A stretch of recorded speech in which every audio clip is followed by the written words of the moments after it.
Classic Audiobooks Library presents Daisy Miller, written by Henry James, narrated by Julie Clark. Where in the world are you listening from? Please drop your city or country in the comments below. I love seeing how far these stories go. Let's begin. Part 1.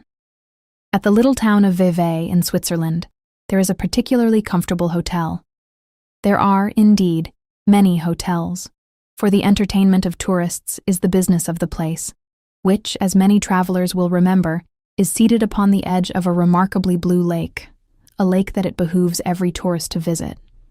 The shore of the lake presents an unbroken array of establishments of this order, of every category, from the grand hotel of the newest fashion, with a chalk-white front, 100 balconies, and a dozen flags flying from its roof, to the little Swiss pension of an elder day, with its name inscribed in German-looking lettering upon a pink or yellow wall and an awkward summer house in the angle of the garden. One of the hotels at Vevey, however, is famous, even classical, being distinguished from many of its upstart neighbors by an air both of luxury and of maturity. In this region, in the month of June, American travelers are extremely numerous. It may be said, indeed, that Vevey assumes at this period some of the characteristics of an American watering place. There are sights and sounds which evoke a vision, an echo, of Newport and Saratoga. There is a flitting hither and thither of stylish young girls, a rustling of muslin flounces, a rattle of dance music in the morning hours, a sound of high-pitched voices at all times.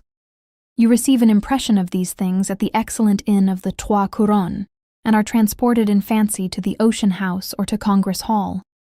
But at the Trois Couronnes, it must be added, there are other features that are much at variance with these suggestions. Neat German waiters, who look like secretaries of legation. Russian princesses sitting in the garden. Little Polish boys walking about held by the hand, with their governors. A view of the sunny crest of the Dent du Midi and the picturesque towers of the castle of Chillon. I hardly know whether it was the analogies or the differences that were uppermost in the mind of a young American, who, 2 or 3 years ago, sat in the garden of the Trois Couronnes, looking about him, rather idly, at some of the graceful objects I have mentioned. It was a beautiful summer morning, and in whatever fashion the young American looked at things, they must have seemed to him charming. He had come from Geneva the day before by the little steamer, to see his aunt, who was staying at the hotel, Geneva having been for a long time his place of residence. But his aunt had a headache. His aunt had almost always a headache, and now she was shut up in her room smelling camphor, so that he was at liberty to wander about. He was some 27 years of age. When his friends spoke of him, they usually said that he was at Geneva studying. When his enemies spoke of him, they said, but after all, he had no enemies. He was an extremely amiable fellow, and universally liked.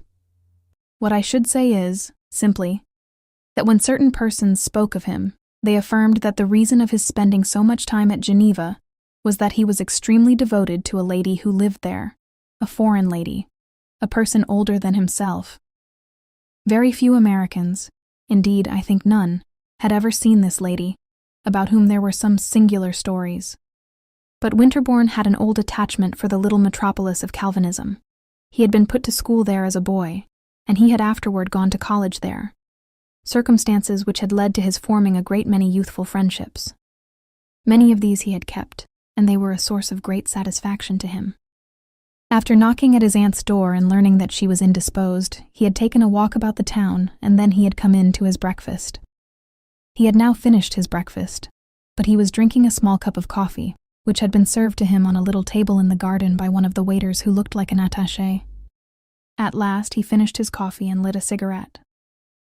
Presently a small boy came walking along the path, an urchin of 9 or 10. The child, who was diminutive for his years, had an aged expression of countenance, a pale complexion, and sharp little features. He was dressed in knickerbockers, with red stockings, which displayed his poor little spindle-shanks. He also wore a brilliant red cravat. He carried in his hand a long alpenstock, the sharp point of which he thrust into everything that he approached, the flower beds, the garden benches, the trains of the ladies' dresses. In front of Winterbourne he paused, looking at him with a pair of bright, penetrating little eyes. "Will you give me a lump of sugar?" he asked in a sharp, hard little voice. A voice immature, and yet, somehow, not young. Winterbourne glanced at the small table near him, on which his coffee service rested, and saw that several morsels of sugar remained. "Yes, you may take one," he answered, "but I don't think sugar is good for little boys." This little boy stepped forward and carefully selected 3 of the coveted fragments, 2 of which he buried in the pocket of his knickerbockers, depositing the other as promptly in another place. He poked his alpenstock, lance fashion, into Winterbourne's bench, and tried to crack the lump of sugar with his teeth. "Oh, blazes, it's heart-wordy!" he exclaimed, pronouncing the adjective in a peculiar manner. Winterbourne had immediately perceived that he might have the honor of claiming him as a fellow countryman. "Take care you don't hurt your teeth," he said paternally. "I haven't got any teeth to hurt. They have all come out. I have only got 7 teeth. My mother counted them last night, and 1 came out right afterward. She said she'd slap me if any more came out. I can't help it. It's this old Europe. It's the climate that makes them come out. In America they didn't come out. It's these hotels." Winterbourne was much amused.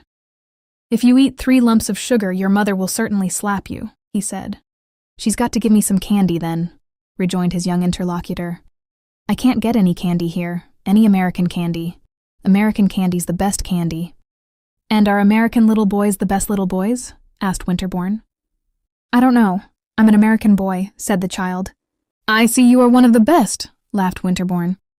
"Are you an American man?" pursued this vivacious infant.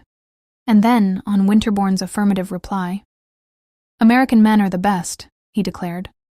His companion thanked him for the compliment, and the child, who had now got astride of his alpenstock, stood looking about him while he attacked a second lump of sugar. Winterbourne wondered if he himself had been like this in his infancy, for he had been brought to Europe at about this age. "Here comes my sister," cried the child in a moment. "She's an American girl." Winterbourne looked along the path and saw a beautiful young lady advancing. "American girls are the best girls," he said cheerfully to his young companion. "My sister ain't the best," the child declared. "She's always blowing at me." "I imagine that is your fault, not hers," said Winterbourne. The young lady, meanwhile, had drawn near. She was dressed in white muslin, with 100 frills and flounces, and knots of pale-colored ribbon. She was bareheaded, but she balanced in her hand a large parasol with a deep border of embroidery, and she was strikingly, admirably pretty. "How pretty they are," thought Winterbourne, straightening himself in his seat as if he were prepared to rise. The young lady paused in front of his bench, near the parapet of the garden, which overlooked the lake. The little boy had now converted his alpenstock into a vaulting pole, by the aid of which he was springing about in the gravel and kicking it up not a little. "Randolph," said the young lady, "what are you doing?" "I'm going up the Alps," replied Randolph. "This is the way." And he gave another little jump, scattering the pebbles about Winterbourne's ears. "That's the way they come down," said Winterbourne. "He's an American man," cried Randolph in his little hard voice. The young lady gave no heed to this announcement, but looked straight at her brother. "Well, I guess you had better be quiet," she simply observed.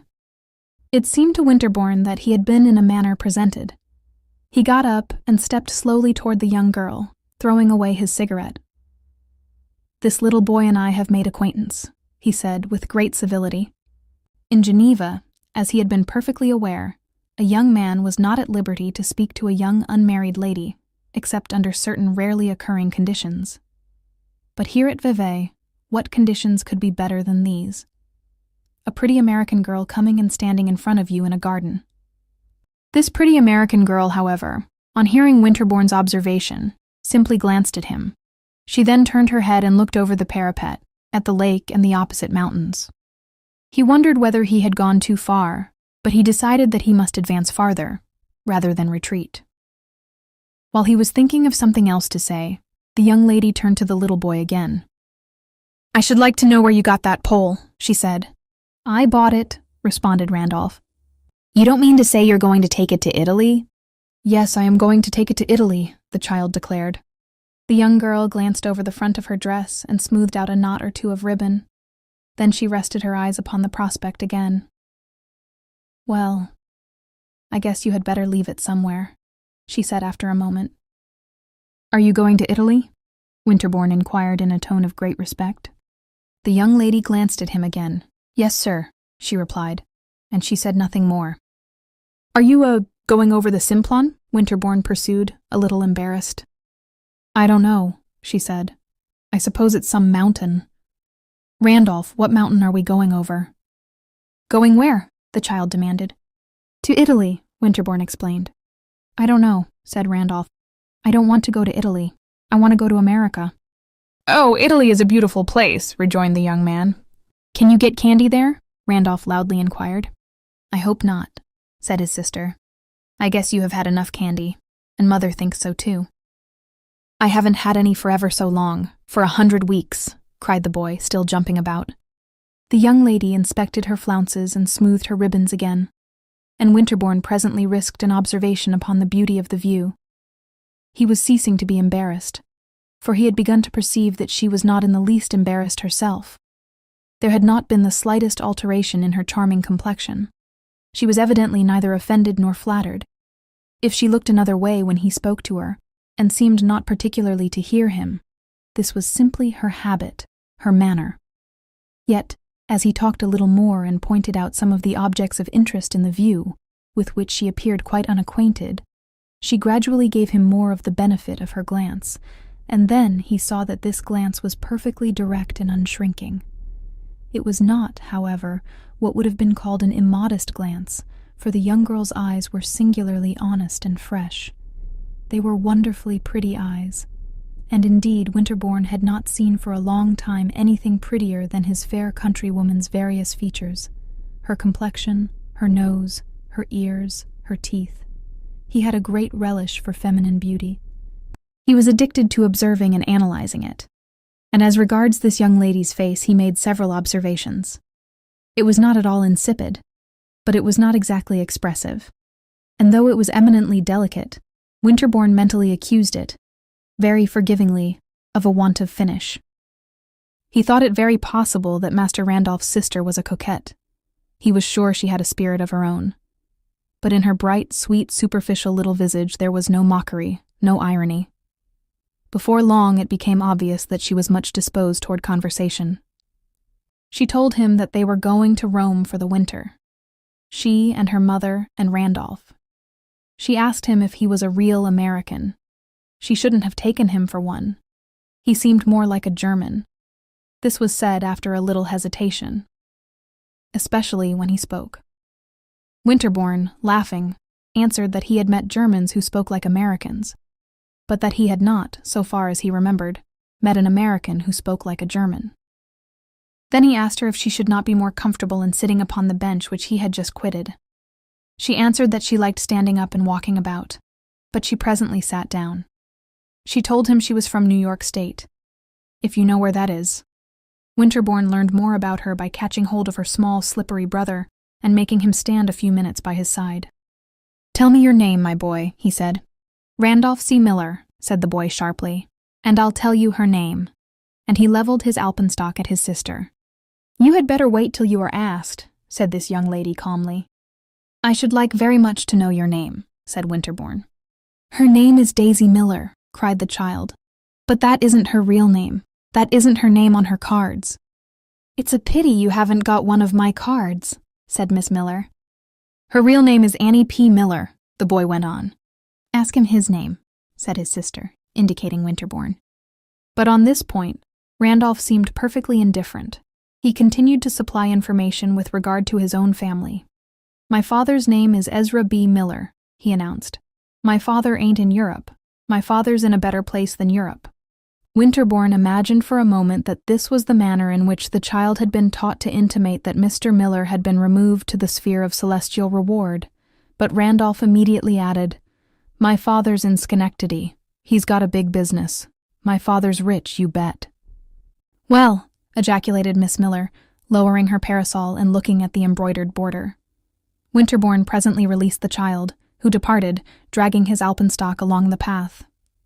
He doesn't like Europe, said the young girl. He wants to go back. To Schenectady, you mean? Yes.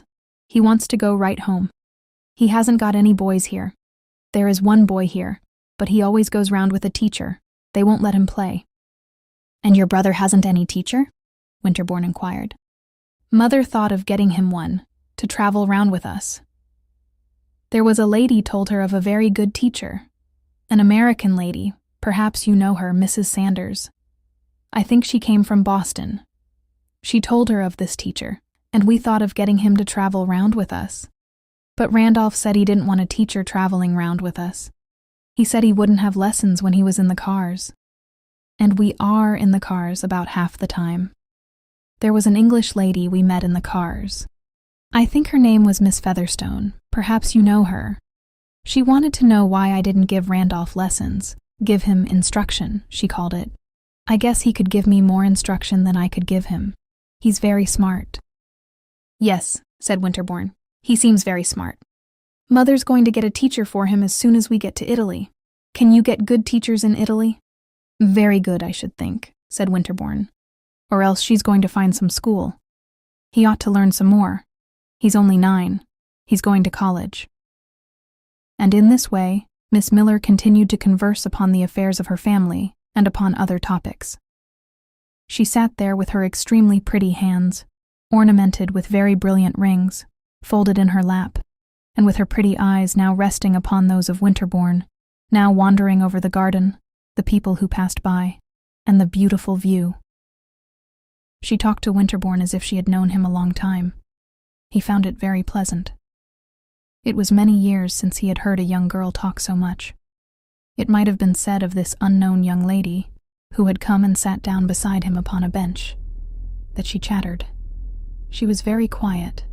She sat in a charming, tranquil attitude, but her lips and her eyes were constantly moving. She had a soft, slender, agreeable voice, and her tone was decidedly sociable. She gave Winterbourne a history of her movements and intentions, and those of her mother and brother, in Europe, and enumerated in particular the various hotels at which they had stopped. "That English lady in the cars," she said, "Miss Featherstone, asked me if we didn't all live in hotels in America. I told her I had never been in so many hotels in my life as since I came to Europe. I have never seen so many. It's nothing but hotels." But Miss Miller did not make this remark with a querulous accent. She appeared to be in the best humor with everything. She declared that the hotels were very good, when once you got used to their ways, and that Europe was perfectly sweet. She was not disappointed, not a bit. Perhaps it was because she had heard so much about it before. She had ever so many intimate friends that had been there ever so many times, and then she had had ever so many dresses and things from Paris.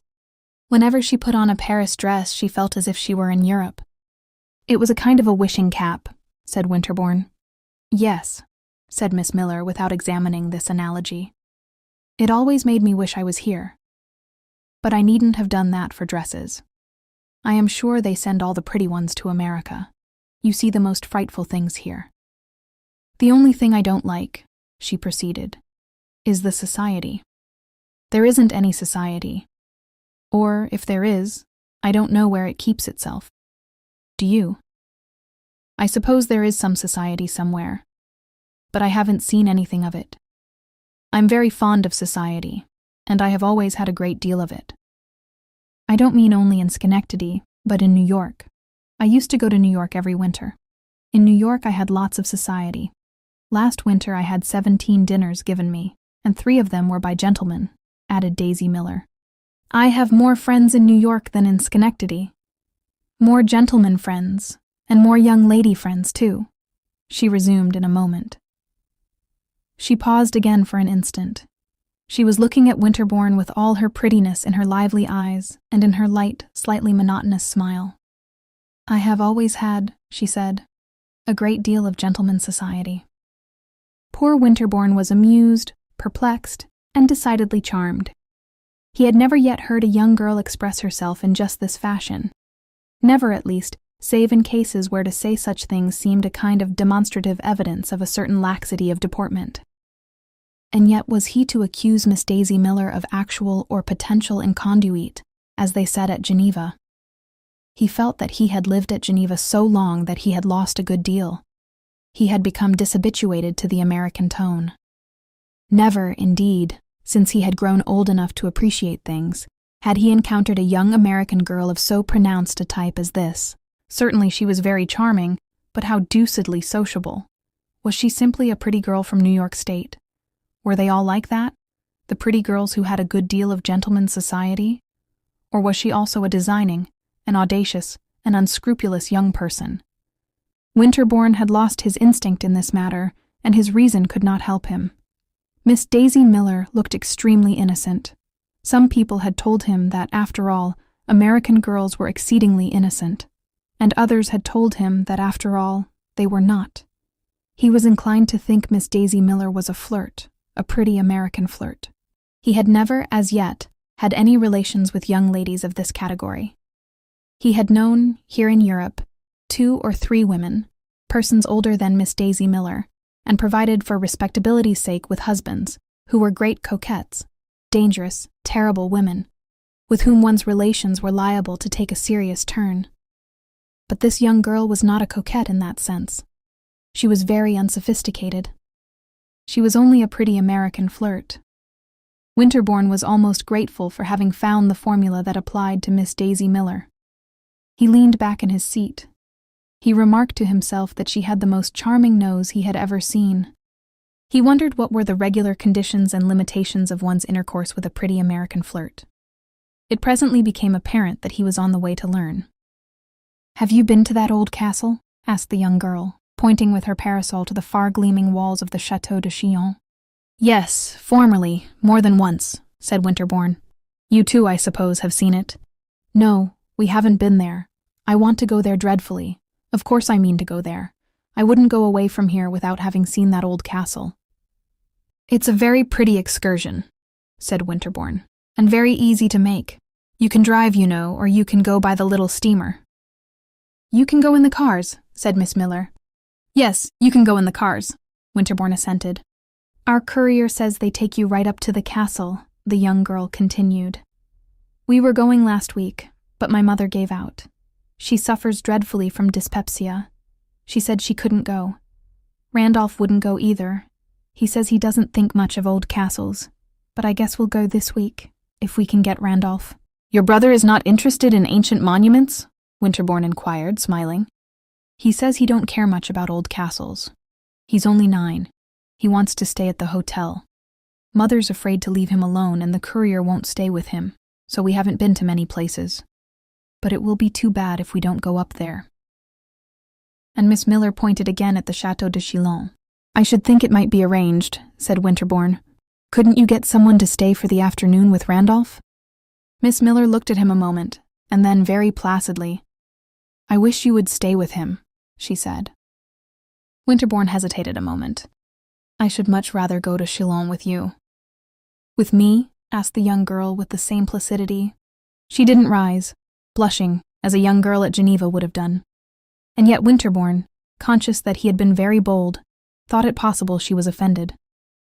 "With your mother," he answered very respectfully. But it seemed that both his audacity and his respect were lost upon Miss Daisy Miller. "I guess my mother won't go after all," she said. "She don't like to ride round in the afternoon. But did you really mean what you said just now, that you would like to go up there?" "Most earnestly," Winterbourne declared. "Then we may arrange it.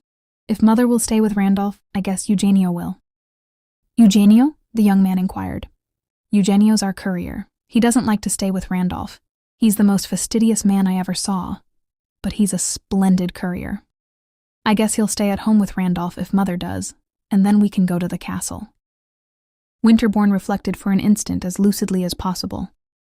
"We" could only mean Miss Daisy Miller and himself. This program seemed almost too agreeable for credence. He felt as if he ought to kiss the young lady's hand. Possibly he would have done so and quite spoiled the project, but at this moment another person, presumably Eugenio, appeared. A tall, handsome man with superb whiskers, wearing a velvet morning coat and a brilliant watch chain, approached Miss Miller, looking sharply at her companion. "Oh, Eugenio," said Miss Miller with the friendliest accent. Eugenio had looked at Winterbourne from head to foot. He now bowed gravely to the young lady. "I have the honor to inform Mademoiselle that luncheon is upon the table." Miss Miller slowly rose. "See here, Eugenio," she said. I'm going to that old castle anyway." "To the Chateau de Chillon, mademoiselle?" the courier inquired. "Mademoiselle has made arrangements?" he added in a tone which struck Winterbourne as very impertinent. Eugenio's tone apparently threw, even to Miss Miller's own apprehension, a slightly ironical light upon the young girl's situation. She turned to Winterbourne, blushing a little, a very little. "You won't back out?" she said. "I shall not be happy till we go," he protested. "And you are staying in this hotel?" she went on. "And you are really an American?" The courier stood looking at Winterbourne offensively. The young man, at least, thought his manner of looking an offense to Miss Miller. It conveyed an imputation that she picked up acquaintances. "I shall have the honor of presenting to you a person who will tell you all about me," he said, smiling and referring to his aunt. "Oh, well, we'll go some day," said Miss Miller, and she gave him a smile and turned away. She put up her parasol and walked back to the inn beside Eugenio.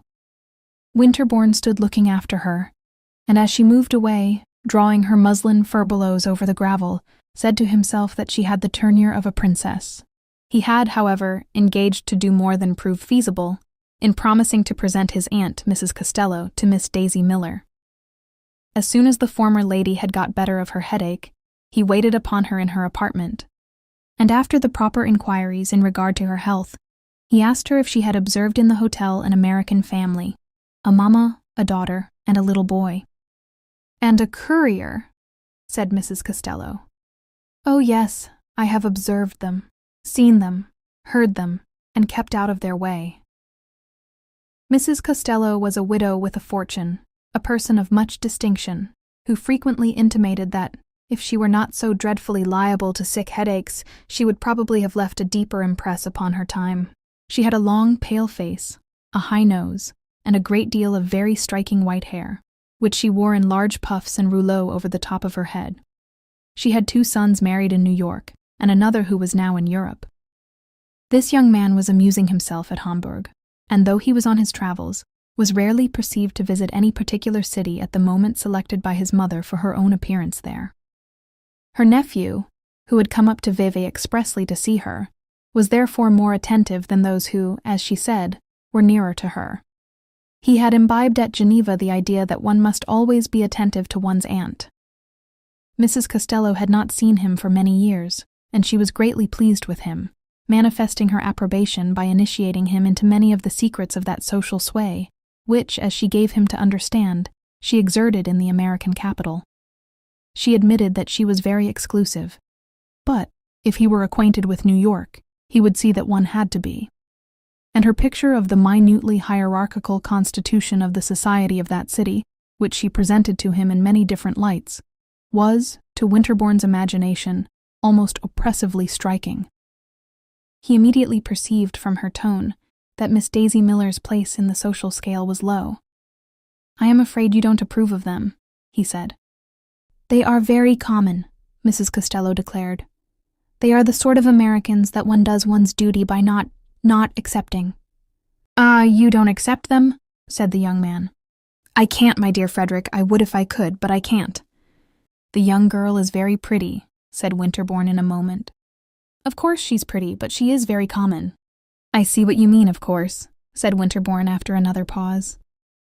"She has that charming look that they all have," his aunt resumed. "I can't think where they pick it up, and she dresses in perfection. No, you don't know how well she dresses. I can't think where they get their taste." "But, my dear aunt, she is not after all a Comanche savage." "She is a young lady," said Mrs. Costello, "who has an intimacy with her mamma's courier." "An intimacy with the courier?" the young man demanded. "Oh, the mother is just as bad.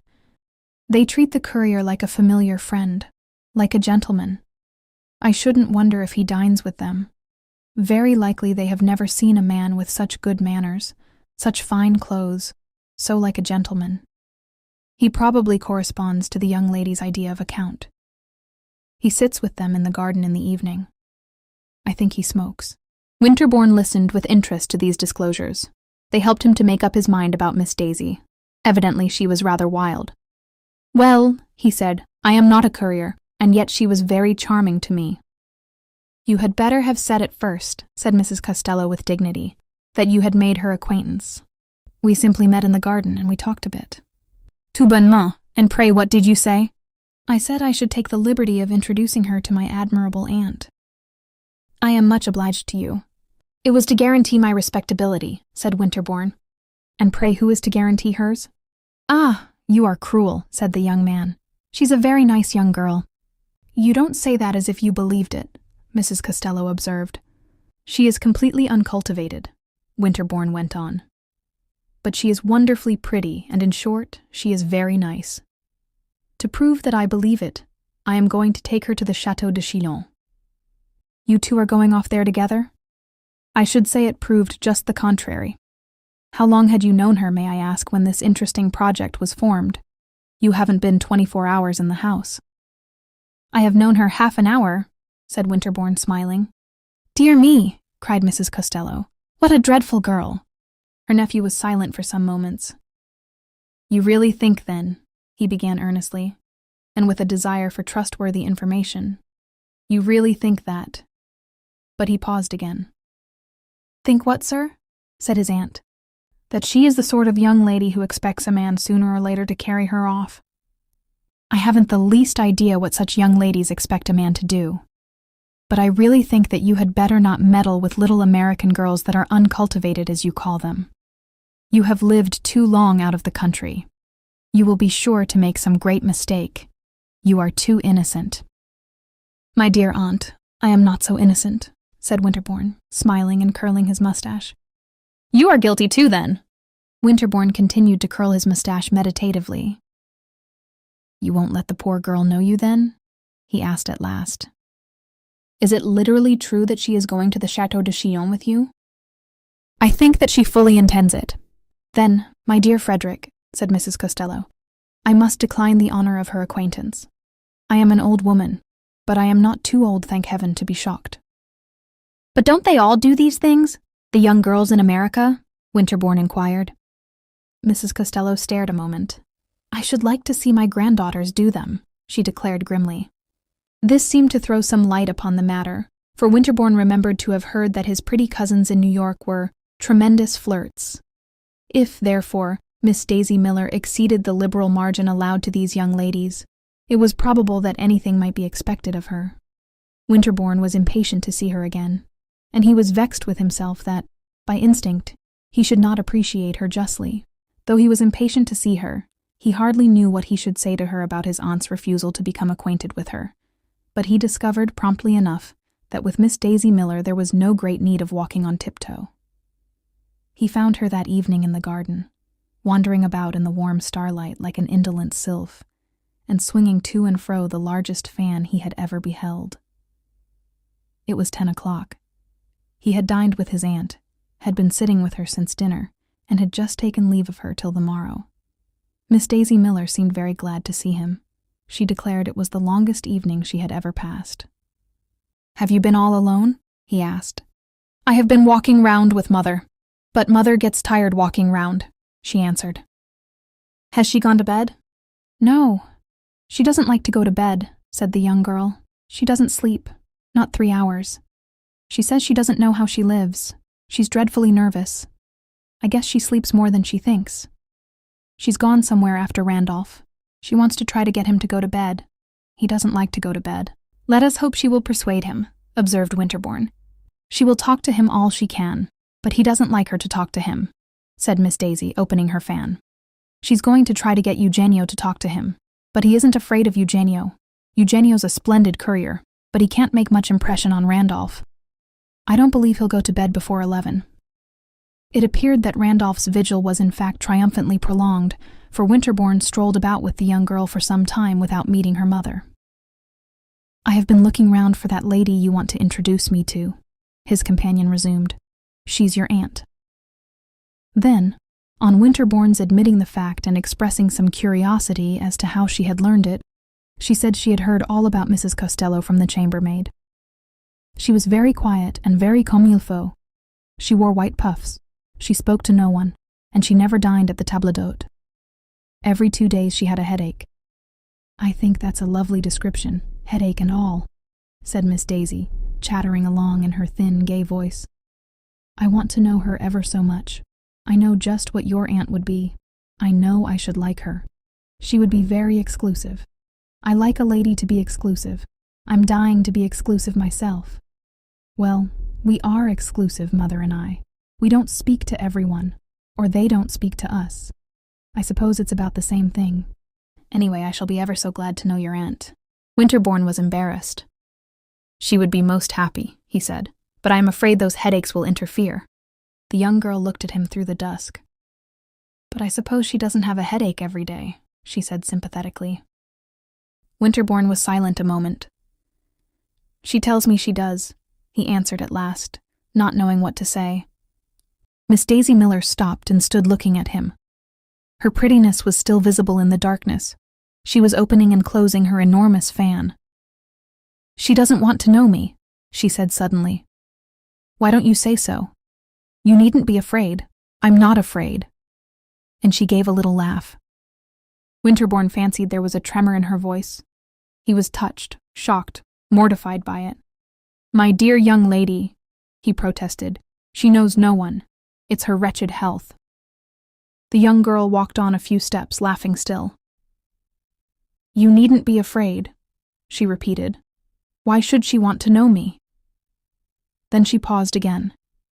She was close to the parapet of the garden, and in front of her was the starlit lake. There was a vague sheen upon its surface, and in the distance were dimly seen mountain forms. Daisy Miller looked out upon the mysterious prospect, and then she gave another little laugh. "Gracious, she is exclusive," she said. Winterbourne wondered whether she was seriously wounded, and for a moment almost wished that her sense of injury might be such as to make it becoming in him to attempt to reassure and comfort her. He had a pleasant sense that she would be very approachable for consolatory purposes. He felt then, for the instant, quite ready to sacrifice his aunt, conversationally, to admit that she was a proud, rude woman, and to declare that they needn't mind her. But before he had time to commit himself to this perilous mixture of gallantry and impiety, the young lady, resuming her walk, gave an exclamation in quite another tone. "Well, here's Mother. I guess she hasn't got Randolph to go to bed." The figure of a lady appeared at a distance, very indistinct in the darkness, and advancing with a slow and wavering movement. Suddenly it seemed to pause. "Are you sure it is your mother?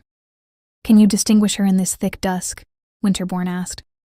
"Well," cried Miss Daisy Miller with a laugh, "I guess I know my own mother, and when she has got on my shawl, too, she is always wearing my things."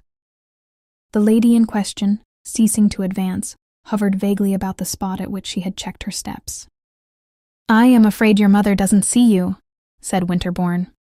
"Or perhaps," he added, thinking, with Miss Miller, the joke permissible, "perhaps she feels guilty about your shawl." "Oh, it's a fearful old thing," the young girl replied serenely. "I told her she could wear it. She won't come here because she sees you." "Ah, then," said Winterbourne, "I had better leave you." "Oh, no, come on," urged Miss Daisy Miller. "I'm afraid your mother doesn't approve of my walking with you." Miss Miller gave him a serious glance. "It isn't for me, it's for you. That is, it's for her. Well, I don't know who it's for, but Mother doesn't like any of my gentleman friends. She's right down timid. She always makes a fuss if I introduce a gentleman. But I do introduce them, almost always. If I didn't introduce my gentleman friends to Mother," the young girl added in her little soft, flat monotone, "I shouldn't think I was natural." "To introduce me," said Winterbourne, "you must know my name." And he proceeded to pronounce it. "Oh dear, I can't say all that," said his companion with a laugh. But by this time, they had come up to Mrs. Miller, who, as they drew near, walked to the parapet of the garden and leaned upon it, looking intently at the lake and turning her back to them. "Mother," said the young girl in a tone of decision. Upon this the elder lady turned round. "Mr. Winterbourne," said Miss Daisy Miller, introducing the young man very frankly and prettily. Common, she was, as Mrs. Costello had pronounced her, yet it was a wonder to Winterbourne that, with her commonness, she had a singularly delicate grace. Her mother was a small, spare, light person, with a wandering eye, a very exiguous nose, and a large forehead, decorated with a certain amount of thin, much frizzled hair. Like her daughter, Mrs. Miller was dressed with extreme elegance, She had enormous diamonds in her ears. So far as Winterbourne could observe, she gave him no greeting. She certainly was not looking at him. Daisy was near her, pulling her shawl straight. "What are you doing poking round here?" this young lady inquired, but by no means with that harshness of accent which her choice of words may imply. "I don't know," said her mother, turning toward the lake again. "I shouldn't think you'd want that shawl," Daisy exclaimed. "Well, I do," her mother answered with a little laugh. "Did you get Randolph to go to bed?" asked the young girl. "No, I couldn't induce him," said Mrs. Miller very gently. "He wants to talk to the waiter. He likes to talk to that waiter." "I was telling Mr. Winterbourne," the young girl went on, and to the young man's ear her tone might have indicated that she had been uttering his name all her life. "Oh, yes," said Winterbourne. "I have the pleasure of knowing your son." Randolph's mamma was silent. She turned her attention to the lake. But at last she spoke. "Well, I don't see how he lives." "Anyhow, it isn't so bad as it was at Dover," said Daisy Miller. "And what occurred at Dover?" Winterbourne asked. "He wouldn't go to bed at all. I guess he sat up all night in the public parlor. He wasn't in bed at 12 o'clock, I know that." "It was 12:30, declared Mrs. Miller with mild emphasis. "Does he sleep much during the day?" Winterbourne demanded. "I guess he doesn't sleep much," Daisy rejoined. "I wish he would," said her mother. "It seems as if he couldn't." "I think he's real tiresome," Daisy pursued. Then, for some moments, there was silence. "Well, Daisy Miller," said the elder lady presently, "I shouldn't think you'd want to talk against your own brother." "Well, he is tiresome, Mother," said Daisy, quite without the asperity of a retort. "He's only 9, urged Mrs. Miller. "Well, he wouldn't go to that castle," said the young girl. "I'm going there with Mr. Winterbourne." To this announcement, very placidly made, Daisy's mamma offered no response. Winterbourne took for granted that she deeply disapproved of the projected excursion, but he said to himself that she was a simple, easily managed person, and that a few deferential protestations would take the edge from her displeasure. "Yes," he began. "Your daughter has kindly allowed me the honor of being her guide." Mrs. Miller's wandering eyes attached themselves, with a sort of appealing air, to Daisy, who, however, strolled a few steps farther, gently humming to herself. "I presume you will go in the cars," said her mother. "Yes, or in the boat," said Winterbourne. "Well, of course I don't know," Mrs. Miller rejoined. "I have never been to that castle." "It is a pity you shouldn't go," said Winterbourne, beginning to feel reassured as to her opposition. And yet he was quite prepared to find that, as a matter of course, she meant to accompany her daughter. "We've been thinking ever so much about going," she pursued, "but it seems as if we couldn't. Of course, Daisy, she wants to go round, but there's a lady here, I don't know her name. She says she shouldn't think we'd want to go to see castles here. She should think we'd want to wait till we got to Italy. It seems as if there would be so many there," continued Mrs. Miller with an air of increasing confidence. "Of course we only want to see the principal ones. We visited several in England," she presently added. "Ah, yes, in England there are beautiful castles," said Winterbourne, "but Chillon here is very well worth seeing." "Well, if Daisy feels up to it," said Mrs. Miller, in a tone impregnated with a sense of the magnitude of the enterprise. "It seems as if there was nothing she wouldn't undertake." "Oh, I think she'll enjoy it," Winterbourne declared, and he desired more and more to make it a certainty that he was to have the privilege of a tête-à-tête with the young lady, who was still strolling along in front of them, softly vocalizing. "You are not disposed, madam," he inquired, "to undertake it yourself?" Daisy's mother looked at him an instant askance, and then walked forward in silence. Then, "I guess she had better go alone," she said simply. Winterbourne observed to himself that this was a very different type of maternity from that of the vigilant matrons who massed themselves in the forefront of social intercourse in the dark old city at the other end of the lake. But his meditations were interrupted by hearing his name very distinctly pronounced by Mrs. Miller's unprotected daughter. "Mr. Winterbourne," murmured Daisy. "Mademoiselle," said the young man, "don't you want to take me out in a boat?" "At present?" he asked. "Of course," said Daisy. "Well, Annie Miller!" exclaimed her mother. "I beg you, madam, to let her go," said Winterbourne ardently, for he had never yet enjoyed the sensation of guiding through the summer starlight a skiff freighted with a fresh and beautiful young girl. I shouldn't think she'd want to, said her mother. I should think she'd rather go indoors. I'm sure Mr. Winterbourne wants to take me, Daisy declared. He's so awfully devoted. I will row you over to Chillon in the starlight. I don't believe it, said Daisy. Well, ejaculated the elder lady again. You haven't spoken to me for half an hour, her daughter went on. I have been having some very pleasant conversation with your mother, said Winterbourne. Well, I want you to take me out in a boat, Daisy repeated.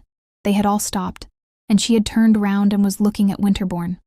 Her face wore a charming smile, her pretty eyes were gleaming, she was swinging her great fan about. No, it's impossible to be prettier than that, thought Winterbourne. There are half a dozen boats moored at that landing place, he said, pointing to certain steps which descended from the garden to the lake. If you will do me the honor to accept my arm, we will go and select one of them. Daisy stood there smiling. She threw back her head and gave a little light laugh. I like a gentleman to be formal, she declared. I assure you it's a formal offer. I was bound I would make you say something, Daisy went on. You see, it's not very difficult, said Winterbourne. But I am afraid you are chaffing me. I think not, sir, remarked Mrs. Miller very gently. Do then, let me give you a row, he said to the young girl. It's quite lovely the way you say that, cried Daisy. It will be still more lovely to do it. Yes, it would be lovely, said Daisy. But she made no movement to accompany him. She only stood there laughing. I should think you had better find out what time it is, interposed her mother. It is 11 o'clock, madam, said a voice with a foreign accent, out of the neighboring darkness. And Winterbourne, turning, perceived the florid personage who was in attendance upon the two ladies. He had apparently just approached. Oh, Eugenio, said Daisy, I am going out in a boat. Eugenio bowed. At 11 o'clock, mademoiselle? I am going with Mr. Winterbourne, this very minute. Do tell her she can't, said Mrs. Miller to the courier. I think you had better not go out in a boat, mademoiselle, Eugenio declared. Winterbourne wished to heaven this pretty girl were not so familiar with her courier. But he said nothing. I suppose you don't think it's proper, Daisy exclaimed. Eugenio doesn't think anything's proper. I am at your service, said Winterbourne. Does mademoiselle propose to go alone? Asked Eugenio of Mrs. Miller. Oh no, with this gentleman, answered Daisy's mamma. The courier looked for a moment at Winterbourne. The latter thought he was smiling, and then, solemnly, with a bow, As mademoiselle pleases, he said. Oh, I hoped you would make a fuss, said Daisy. I don't care to go now. I myself shall make a fuss if you don't go, said Winterbourne. That's all I want, a little fuss. And the young girl began to laugh again. Mr. Randolph has gone to bed, the courier announced frigidly. Oh, Daisy, now we can go, said Mrs. Miller. Daisy turned away from Winterbourne, looking at him, smiling and fanning herself. Good night, she said. I hope you are disappointed or disgusted or something. He looked at her, taking the hand she offered him. I'm puzzled, he answered. Well, I hope it won't keep you awake, she said very smartly, and under the escort of the privileged Eugenio, the two ladies passed toward the house. Winterbourne stood looking after them. He was indeed puzzled. He lingered beside the lake for a quarter of an hour, turning over the mystery of the young girl's sudden familiarities and caprices. But the only very definite conclusion he came to was that he should enjoy deucedly going off with her somewhere. 2 days afterward, he went off with her to the castle of Chillon. He waited for her in the large hall of the hotel, where the couriers, the servants, the foreign tourists were lounging about and staring. It was not the place he should have chosen, but she had appointed it. She came tripping downstairs, buttoning her long gloves, squeezing her folded parasol against her pretty figure, dressed in the perfection of a soberly elegant traveling costume. Winterbourne was a man of imagination, and, as our ancestors used to say, sensibility. As he looked at her dress and on the great staircase, her little rapid, confiding step, he felt as if there were something romantic going forward. He could have believed he was going to elope with her. He passed out with her among all the idle people that were assembled there. They were all looking at her very hard. She had begun to chatter as soon as she joined him. Winterbourne's preference had been that they should be conveyed to Chillon in a carriage, but she expressed a lively wish to go in the little steamer. She declared that she had a passion for steamboats. There was always such a lovely breeze upon the water, and you saw such lots of people. The sail was not long, but Winterbourne's companion found time to say a great many things. To the young man himself, their little excursion was so much of an escapade, an adventure, that even allowing for her habitual sense of freedom, he had some expectation of seeing her regarded in the same way. But it must be confessed that, in this particular, he was disappointed. Daisy Miller was extremely animated. She was in charming spirits, but she was apparently not at all excited. She was not fluttered. She avoided neither his eyes nor those of anyone else. She blushed neither when she looked at him, nor when she felt that people were looking at her. People continued to look at her a great deal, and Winterbourne took much satisfaction in his pretty companion's distinguished air. He had been a little afraid that she would talk loud, laugh overmuch, and even perhaps desire to move about the boat a good deal, but he quite forgot his fears. He sat smiling, with his eyes upon her face, while, without moving from her place, she delivered herself of a great number of original reflections. It was the most charming garrulity he had ever heard. He had assented to the idea that she was common. But was she so, after all, or was he simply getting used to her commonness? Her conversation was chiefly of what metaphysicians term the objective cast, but every now and then it took a subjective turn. "What on earth are you so grave about?" she suddenly demanded, fixing her agreeable eyes upon Winterbourne's. "Am I grave?" he asked. "I had an idea I was grinning from ear to ear. You look as if you were taking me to a funeral. If that's a grin, your ears are very near together." "Should you like me to dance a hornpipe on the deck?" "Pray do, and I'll carry round your hat. It will pay the expenses of our journey." "I never was better pleased in my life," murmured Winterbourne. She looked at him a moment and then burst into a little laugh. "I like to make you say those things. You're a queer mixture." In the castle, after they had landed, the subjective element decidedly prevailed. Daisy tripped about the vaulted chambers, rustled her skirts in the corkscrew staircases, flirted back with a pretty little cry and a shudder from the edge of the oubliettes, and turned a singularly well-shaped ear to everything that Winterbourne told her about the place. But he saw that she cared very little for feudal antiquities, and that the dusky traditions of Chillon made but a slight impression upon her. They had the good fortune to have been able to walk about without other companionship than that of the custodian, and Winterbourne arranged with this functionary that they should not be hurried, that they should linger and pause wherever they chose. The custodian interpreted the bargain generously. Winterbourne, on his side, had been generous, and ended by leaving them quite to themselves. Miss Miller's observations were not remarkable for logical consistency. For anything she wanted to say, she was sure to find a pretext. She found a great many pretexts in the rugged embrasures of Chillon for asking Winterbourne sudden questions about himself, his family, his previous history, his tastes, his habits, his intentions, and for supplying information upon corresponding points in her own personality. Of her own tastes, habits, and intentions, Miss Miller was prepared to give the most definite and indeed the most favorable account. "Well, I hope you know enough," she said to her companion, after he had told her the history of the unhappy Bonnivard. "I never saw a man that knew so much." The history of Bonnivard had evidently, as they say, gone into one ear and out of the other. But Daisy went on to say that she wished Winterbourne would travel with them and go round with them. They might know something in that case. "Don't you want to come and teach Randolph?" she asked. Winterbourne said that nothing could possibly please him so much, but that he unfortunately other occupations. "Other occupations? I don't believe it," said Miss Daisy. "What do you mean? You are not in business." The young man admitted that he was not in business, but he had engagements which, even within a day or two, would force him to go back to Geneva. "Oh, bother," she said. "I don't believe it." And she began to talk about something else. But a few moments later, when he was pointing out to her the pretty design of an antique fireplace, she broke out irrelevantly, "You don't mean to say you are going back to Geneva?" "It is a melancholy fact that I shall have to return to Geneva tomorrow." "Well, Mr. Winterbourne," said Daisy, "I think you're horrid." "Oh, don't say such dreadful things," said Winterbourne, "just at the last." "The last," cried the young girl. "I call it the first. I have half a mind to leave you here and go straight back to the hotel alone." And for the next 10 minutes she did nothing but call him horrid. Poor Winterbourne was fairly bewildered. No young lady had as yet done him the honor to be so agitated by the announcement of his movements. His companion, after this, ceased to pay any attention to the curiosities of Chillon or the beauties of the lake. She opened fire upon the mysterious charmer in Geneva, whom she appeared to have instantly taken it for granted that he was hurrying back to sea. How did Miss Daisy Miller know that there was a charmer in Geneva?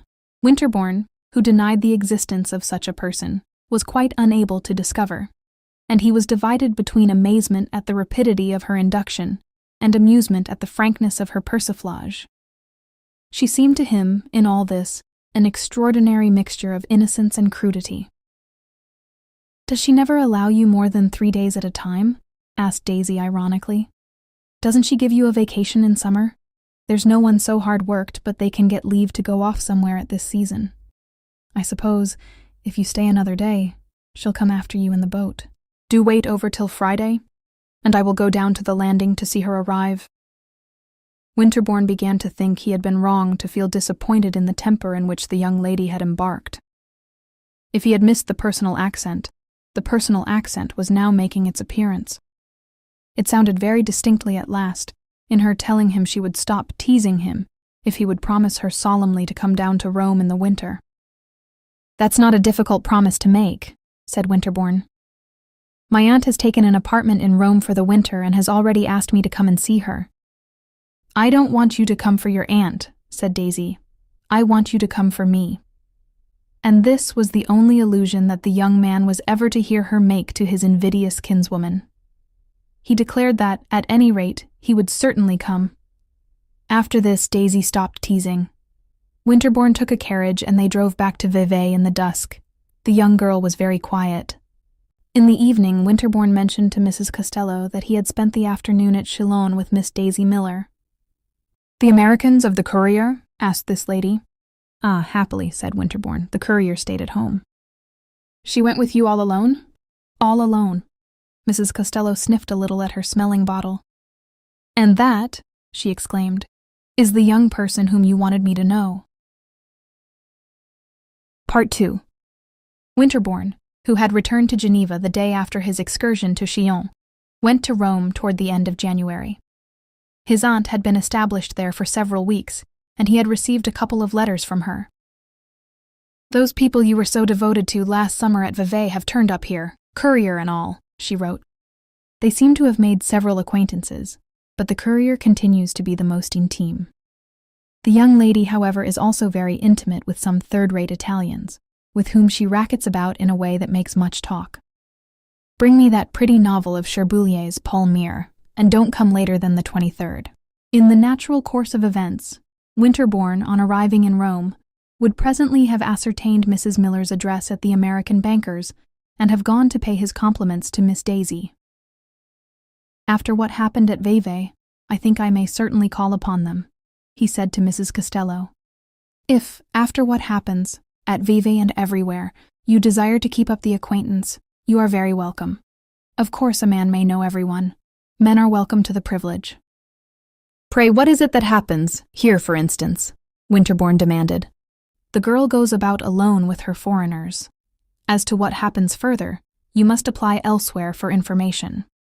She has picked up 6 of the regular Roman fortune hunters, and she takes them about to people's houses. When she comes to a party, she brings with her a gentleman with a good deal of manner and a wonderful mustache."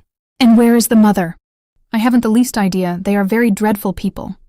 Winterbourne meditated a moment. "They are very ignorant, very innocent only. Depend upon it, they are not bad." "They are hopelessly vulgar," said Mrs. Costello. "Whether or no being hopelessly vulgar is being bad is a question for the metaphysicians.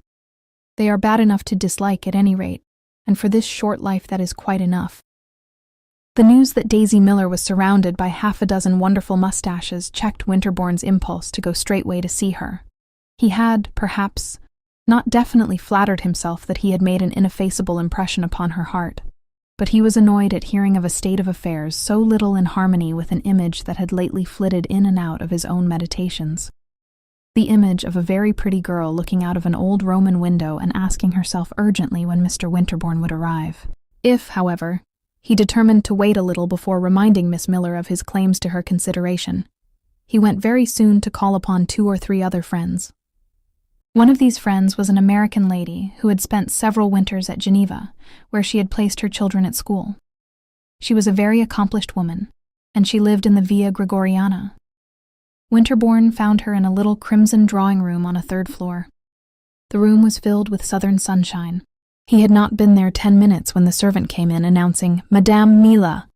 This announcement was presently followed by the entrance of little Randolph Miller, who stopped in the middle of the room and stood staring at Winterbourne. An instant later his pretty sister crossed the threshold, and then, after a considerable interval, Mrs. Miller slowly advanced. "I know you," said Randolph. "I'm sure you know a great many things," exclaimed Winterbourne, taking him by the hand. "How is your education coming on?" Daisy was exchanging greetings very prettily with her hostess, but when she heard Winterbourne's voice she quickly turned her head. "Well, I declare," she said. "I told you I should come, you know," Winterbourne rejoined, smiling. "Well, I didn't believe it," said Miss Daisy. "I am much obliged to you," laughed the young man. "You might have come to see me," said Daisy. "I arrived only yesterday." "I don't believe that," the young girl declared. Winterbourne turned with a protesting smile to her mother, but this lady evaded his glance, and seating herself, fixed her eyes upon her son. "We've got a bigger place than this," said Randolph. "It's all gold on the walls." Mrs. Miller turned uneasily in her chair. "I told you if I were to bring you, you would say something," she murmured. "I told you," Randolph exclaimed. "I tell you, sir," he added jocosely, giving Winterbourne a thump on the knee. "It is bigger, too." Daisy had entered upon a lively conversation with her hostess. Winterbourne judged it becoming to address a few words to her mother. "I hope you have been well since we parted at Vevey," he said. Mrs. Miller now certainly looked at him, at his chin. "Not very well, sir," she answered. "She's got the dyspepsia," said Randolph. "I've got it too. Father's got it. I've got it most." This announcement, instead of embarrassing Mrs. Miller, seemed to relieve her. "I suffer from the liver," she said. "I think it's this climate.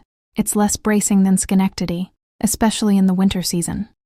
I don't know whether you know we reside at Schenectady. I was saying to Daisy that I certainly hadn't found anyone like Dr. Davis, and I didn't believe I should. Oh, at Schenectady he stands first. They think everything of him. He has so much to do, and yet there was nothing he wouldn't do for me. He said he never saw anything like my dyspepsia, but he was bound to cure it. I'm sure there was nothing he wouldn't try. He was just going to try something new when we came off. Mr. Miller wanted Daisy to see Europe for herself, but I wrote to Mr. Miller that it seems as if I couldn't get on without Dr. Davis. At Schenectady he stands at the very top, and there's a great deal of sickness there too. It affects my sleep." Winterbourne had a good deal of pathological gossip with Dr. Davis's patient, during which Daisy chattered unremittingly to her own companion. The young man asked Mrs. Miller how she was pleased with Rome. "Well, I must say I am disappointed," she answered. "We had heard so much about it. I suppose we had heard too much. But we couldn't help that. We had been led to expect something different." "Ah, wait a little, and you will become very fond of it," said Winterbourne. "I hate it worse and worse every day," cried Randolph. "You are like the infant Hannibal," said Winterbourne. "No, I ain't," Randolph declared at a venture. "You are not much like an infant," said his mother. "But we have seen places," she resumed, "that I should put a long way before Rome." And in reply to Winterbourne's interrogation, "There's Zurich," she concluded. "I think Zurich is lovely, and we hadn't heard half so much about it." "The best place we've seen is the city of Richmond," said Randolph. "He means the ship," his mother explained. "We crossed in that ship. Randolph had a good time on the city of Richmond." "It's the best place I've seen," the child repeated, "only it was turned the wrong way."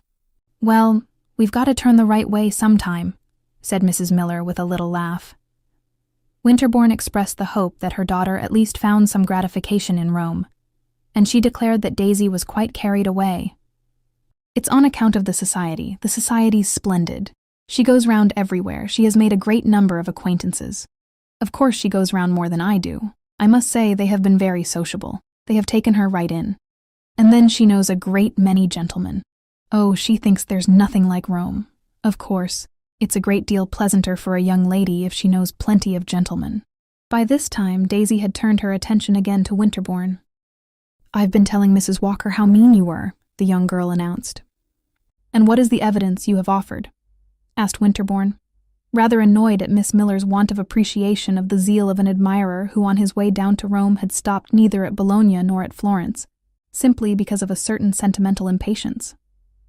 He remembered that a cynical compatriot had once told him that American women, the pretty ones, and this gave a largeness to the axiom, were at once the most exacting in the world and the least endowed with a sense of indebtedness. "Why, you were awfully mean at Vivi," said Daisy. "You wouldn't do anything. You wouldn't stay there when I asked you." "My dearest young lady," cried Winterbourne with eloquence, "have I come all the way to Rome to encounter your reproaches?" "Just hear him say that," said Daisy to her hostess, giving a twist to a bow on this lady's dress. "Did you ever hear anything so quaint?" "So quaint, my dear," murmured Mrs. Walker in the tone of a partisan of Winterbourne. "Well, I don't know," said Daisy, fingering Mrs. Walker's ribbons. "Mrs. Walker, I want to tell you something." "Mother R," interposed Randolph, with his rough ends to his words. "I tell you you've got to go. Eugenio'll raise something." "I'm not afraid of Eugenio," said Daisy with a toss of her head. "Look here, Mrs. Walker," she went on. "You know I'm coming to your party." "I am delighted to hear it. I've got a lovely dress. I am very sure of that. But I want to ask a favor, permission to bring a friend." "I shall be happy to see any of your friends," said Mrs. Walker, turning with a smile to Mrs. Miller. "Oh, they are not my friends," answered Daisy's mamma, smiling shyly in her own fashion. "I never spoke to them." "It's an intimate friend of mine, Mr. Giovanelli," said Daisy without a tremor in her clear little voice or a shadow on her brilliant little face. Mrs. Walker was silent a moment. She gave a rapid glance at Winterbourne. "I shall be glad to see Mr. Giovanelli," she then said. "He's an Italian," Daisy pursued with the prettiest serenity. "He's a great friend of mine. He's the handsomest man in the world, except Mr. Winterbourne. He knows plenty of Italians, but he wants to know some Americans. He thinks ever so much of Americans. He's tremendously clever. He's perfectly lovely." It was settled that this brilliant personage should be brought to Mrs. Walker's party, and then Mrs. Miller prepared to take her leave. "I guess we'll go back to the hotel," she said. "You may go back to the hotel, Mother, but I'm going to take a walk," said Daisy. "She's going to walk with Mr. Giovanelli," Randolph proclaimed. "I am going to the Pincio," said Daisy, smiling. "Alone, my dear, at this hour?" Mrs. Walker asked. The afternoon was drawing to a close. It was the hour for the throng of carriages and of contemplative pedestrians. "I don't think it's safe, my dear," said Mrs. Walker. "Neither do I," subjoined Mrs. Miller. "You'll get the fever as sure as you live. Remember what Dr. Davis told you." "Give her some medicine before she goes," said Randolph. The company had risen to its feet. Daisy, still showing her pretty teeth, bent over and kissed her hostess. "Mrs. Walker, you are too perfect," she said. "I'm not going alone. I am going to meet a friend." "Your friend won't keep you from getting the fever," Mrs. Miller observed. "Is it Mr. Giovanelli?" asked the hostess. Winterbourne was watching the young girl. At this question, his attention quickened. She stood there, smiling and smoothing her bonnet ribbons. She glanced at Winterbourne. Then, while she glanced and smiled, she answered, without a shade of hesitation, "Mr. Giovanelli, the beautiful Giovanelli." "My dear young friend," said Mrs. Walker, taking her hand pleadingly, "don't walk off to the Pincio at this hour to meet a beautiful Italian." "Well, he speaks English," said Mrs. Miller. "Gracious me," Daisy exclaimed. "I don't to do anything improper. There's an easy way to settle it." She continued to glance at Winterbourne. "The Pincio is only 100 yards distant, and if Mr. Winterbourne were as polite as he pretends, he would offer to walk with me." Winterbourne's politeness hastened to affirm itself, and the young girl gave him gracious leave to accompany her. They passed downstairs before her mother, and at the door, Winterbourne perceived Mrs. Miller's carriage drawn up, with the ornamental courier whose acquaintance he had made at Vevey seated within. "Goodbye, Eugenio," cried Daisy. "I'm going to take a walk." The distance from the Via Gregoriana to the beautiful garden at the other end of the Pincian Hill is, in fact, rapidly traversed. As the day was splendid, however, and the concourse of vehicles, walkers, and loungers numerous, the young Americans found their progress much delayed. This fact was highly agreeable to Winterbourne, in spite of his consciousness of his singular situation.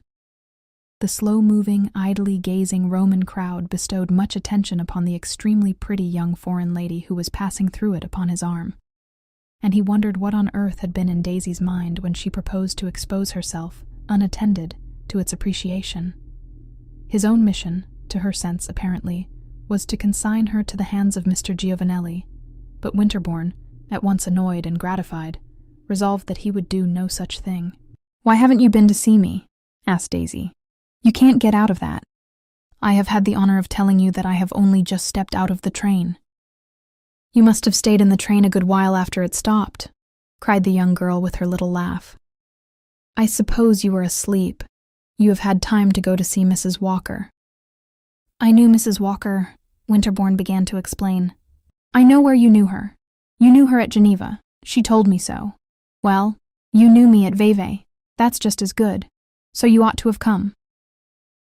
She asked him no other question than this. She began to prattle about her own affairs. "We've got splendid rooms at the hotel. Eugenio says they're the best rooms in Rome. We are going to stay all winter if we don't die of the fever, and I guess we'll stay then. It's a great deal nicer than I thought. I thought it would be fearfully quiet. I was sure it would be awfully poky. I was sure we should be going round all the time with one of those dreadful old men that explain about the pictures and things. But we only had about a week of that, and now I'm enjoying myself. I know ever so many people, and they are all so charming. The society's extremely select. There are all kinds, English and Germans and Italians. I think I like the English best. I like their style of conversation. But there are some lovely Americans. I never saw anything so hospitable. There's something or other every day. There's not much dancing, but I must say I never thought dancing was everything. I was always fond of conversation. I guess I shall have plenty at Mrs. Walker's. Her rooms are so small." When they had passed the gate of the Pincian Gardens, Miss Miller began to wonder where Mr. Giovanelli might be. "We had better go straight to that place in front," she said, "where you look at the view." "I certainly shall not help you to find him," Winterbourne declared. "Then I shall find him without you," cried Miss Daisy. "You certainly won't leave me," cried Winterbourne. She burst into her little laugh. "Are you afraid you'll get lost, or run over? But there's Giovanelli, leaning against that tree. He's staring at the women in the carriages. Did you ever see anything so cool?"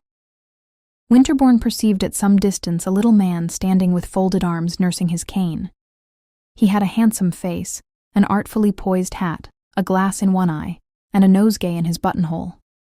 Winterbourne looked at him a moment and then said, "Do you mean to speak to that man?" "Do I mean to speak to him? Why, you don't suppose I mean to communicate by signs." "Pray understand, then," said Winterbourne, "that I intend to remain with you." Daisy stopped and looked at him, without a sign of troubled consciousness in her face, with nothing but the presence of her charming eyes and her happy dimples. "Well, she's a cool one," thought the young man. "I don't like the way you say that," said Daisy. "It's too imperious. I beg your pardon if I say it wrong. The main point is to give you an idea of my meaning." The young girl looked at him more gravely, but with eyes that were prettier than ever. "I have never allowed a gentleman to dictate to me, or to interfere with anything I do." "I think you have made a mistake," said Winterbourne. "You should sometimes listen to a gentleman, the right one." Daisy began to laugh again. "I do nothing but listen to gentlemen," she exclaimed. "Tell me if Mr. Giovanelli is the right one." The gentleman with the nosegay in his bosom had now perceived our two friends, and was approaching the young girl with obsequious rapidity. He bowed to Winterbourne as well as to the latter's companion. He had a brilliant smile, an intelligent eye. Winterbourne thought him not a bad-looking fellow, but he nevertheless said to Daisy, "No, he's not the right one." Daisy evidently had a natural talent for performing introductions. She mentioned the name of each of her companions to the other. She strolled alone with one of them on each side of her, Mr. Giovanelli, who spoke English very cleverly. Winterbourne afterward learned that he had practiced the idiom upon a great many American heiresses. addressed her a great deal of very polite nonsense. He was extremely urbane, and the young American, who said nothing, reflected upon that profundity of Italian cleverness which enables people to appear more gracious in proportion as they are more acutely disappointed. Giovanelli, of course, had counted upon something more intimate. He had not bargained for a party of 3, but he kept his temper in a manner which suggested far-stretching intentions. Winterbourne flattered himself that he had taken his measure. "He is not a gentleman," said the young American. "He is only a clever imitation of one. He is a music master, or a penny-a-liner, or a third-rate artist. Dion his good looks." Mr. Giovanelli had certainly a very pretty face, but Winterbourne felt a superior indignation at his own lovely fellow countrywoman's not knowing the difference between a spurious gentleman and a real one. Giovanelli chattered and jested and made himself wonderfully agreeable. It was true that, if he was an imitation, the imitation was brilliant. Nevertheless, Winterbourne said to himself, "A nice girl ought to know." And then he came back to the question whether this was, in fact, a nice girl. Would a nice girl, even allowing for her being a little American flirt, make a rendezvous with a presumably low-lived foreigner? The rendezvous in this case, indeed, had been in broad daylight and in the most crowded corner of Rome, but was it not impossible to regard the choice of these circumstances as a proof of extreme cynicism? Singular though it may seem, Winterbourne was vexed that the young girl, in joining her amoroso, should not appear more impatient of his own company, and he was vexed because of his inclination.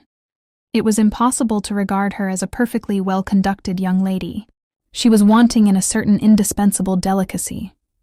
It would therefore simplify matters greatly to be able to treat her as the object of one of those sentiments which are called by romancers lawless passions. That she should seem to wish to get rid of him would help him to think more lightly of her, and to be able to think more lightly of her would make her much less perplexing. But Daisy, on this occasion, continued to present herself as an inscrutable combination of audacity and innocence. She had been walking some quarter of an hour, attended by her 2 cavaliers, and responding in a tone of very childish gaiety, as it seemed to Winterbourne, to the pretty speeches of Mr. Giovanelli, when a carriage that had detached itself from the revolving train drew up beside the path. At the same moment, Winterbourne perceived that his friend Mrs. Walker, the lady whose house he had lately left, was seated in the vehicle and was beckoning to him. Leaving Miss Miller's side, he hastened to obey her summons. Mrs. Walker was flushed. She wore an excited air. "It is really too dreadful," she said. "That girl must not do this sort of thing. She must not walk here with you 2 men. 50 people have noticed her." Winterbourne raised his eyebrows. "I think it's a pity to make too much fuss about it. It's a pity to let the girl ruin herself." "She is very innocent," said Winterbourne. "She's very crazy," cried Mrs. Walker. "Did you ever see anything so imbecile as her mother? After you had all left me just now, I could not sit still for thinking of it. It seemed too pitiful, not even to attempt to save her. I ordered the carriage and put on my bonnet, and came here as quickly as possible. Thank heaven I have found you." "What do you propose to do with us?" asked Winterbourne, smiling. "To ask her to get in, to drive her about here for half an hour so that the world may see she is not running absolutely wild, and then to take her safely home." "I don't think it's a very happy thought," said Winterbourne, "but you can try." Mrs. Walker tried. The young man went in pursuit of Miss Miller, who had simply nodded and smiled at his interlocutor in the carriage, and had gone her way with her companion. Daisy, on learning that Mrs. Walker wished to speak to her, retraced her steps with a perfect good grace and with Mr. Giovanelli at her side. She declared that she was delighted to have a chance to present this gentleman to Mrs. Walker. She immediately achieved the introduction, and declared that she had never in her life seen anything so lovely as Mrs. Walker's carriage rug. "I am glad you admire it," said this lady, smiling sweetly. "Will you get in and let me put it over you?" "Oh no, thank you," said Daisy. "I shall admire it much more as I see you driving round with it." "Do get in and drive with me," said Mrs. Walker. "That would be charming, but it's so enchanting just as I am."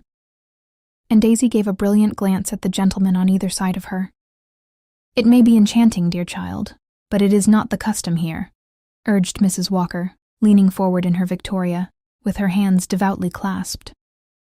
"Well, it ought to be then," said Daisy, If I didn't walk, I should expire. You should walk with your mother, dear, cried the lady from Geneva, losing patience. With my mother, dear? Exclaimed the young girl. Winterbourne saw that she scented interference. My mother never walked 10 steps in her life. And then, you know, she added with a laugh, I am more than 5 years old. You are old enough to be more reasonable. You are old enough, dear Miss Miller, to be talked about. Daisy looked at Mrs. Walker, smiling intensely. Talked about? What do you mean? Come into my carriage, and I will tell you. Daisy turned her quickened glance again, from one of the gentlemen beside her to the other. Mr. Giovanelli was bowing to and fro, rubbing down his gloves and laughing very agreeably. Winterbourne thought it a most unpleasant scene. I don't think I want to know what you mean, said Daisy presently. I don't think I should like it.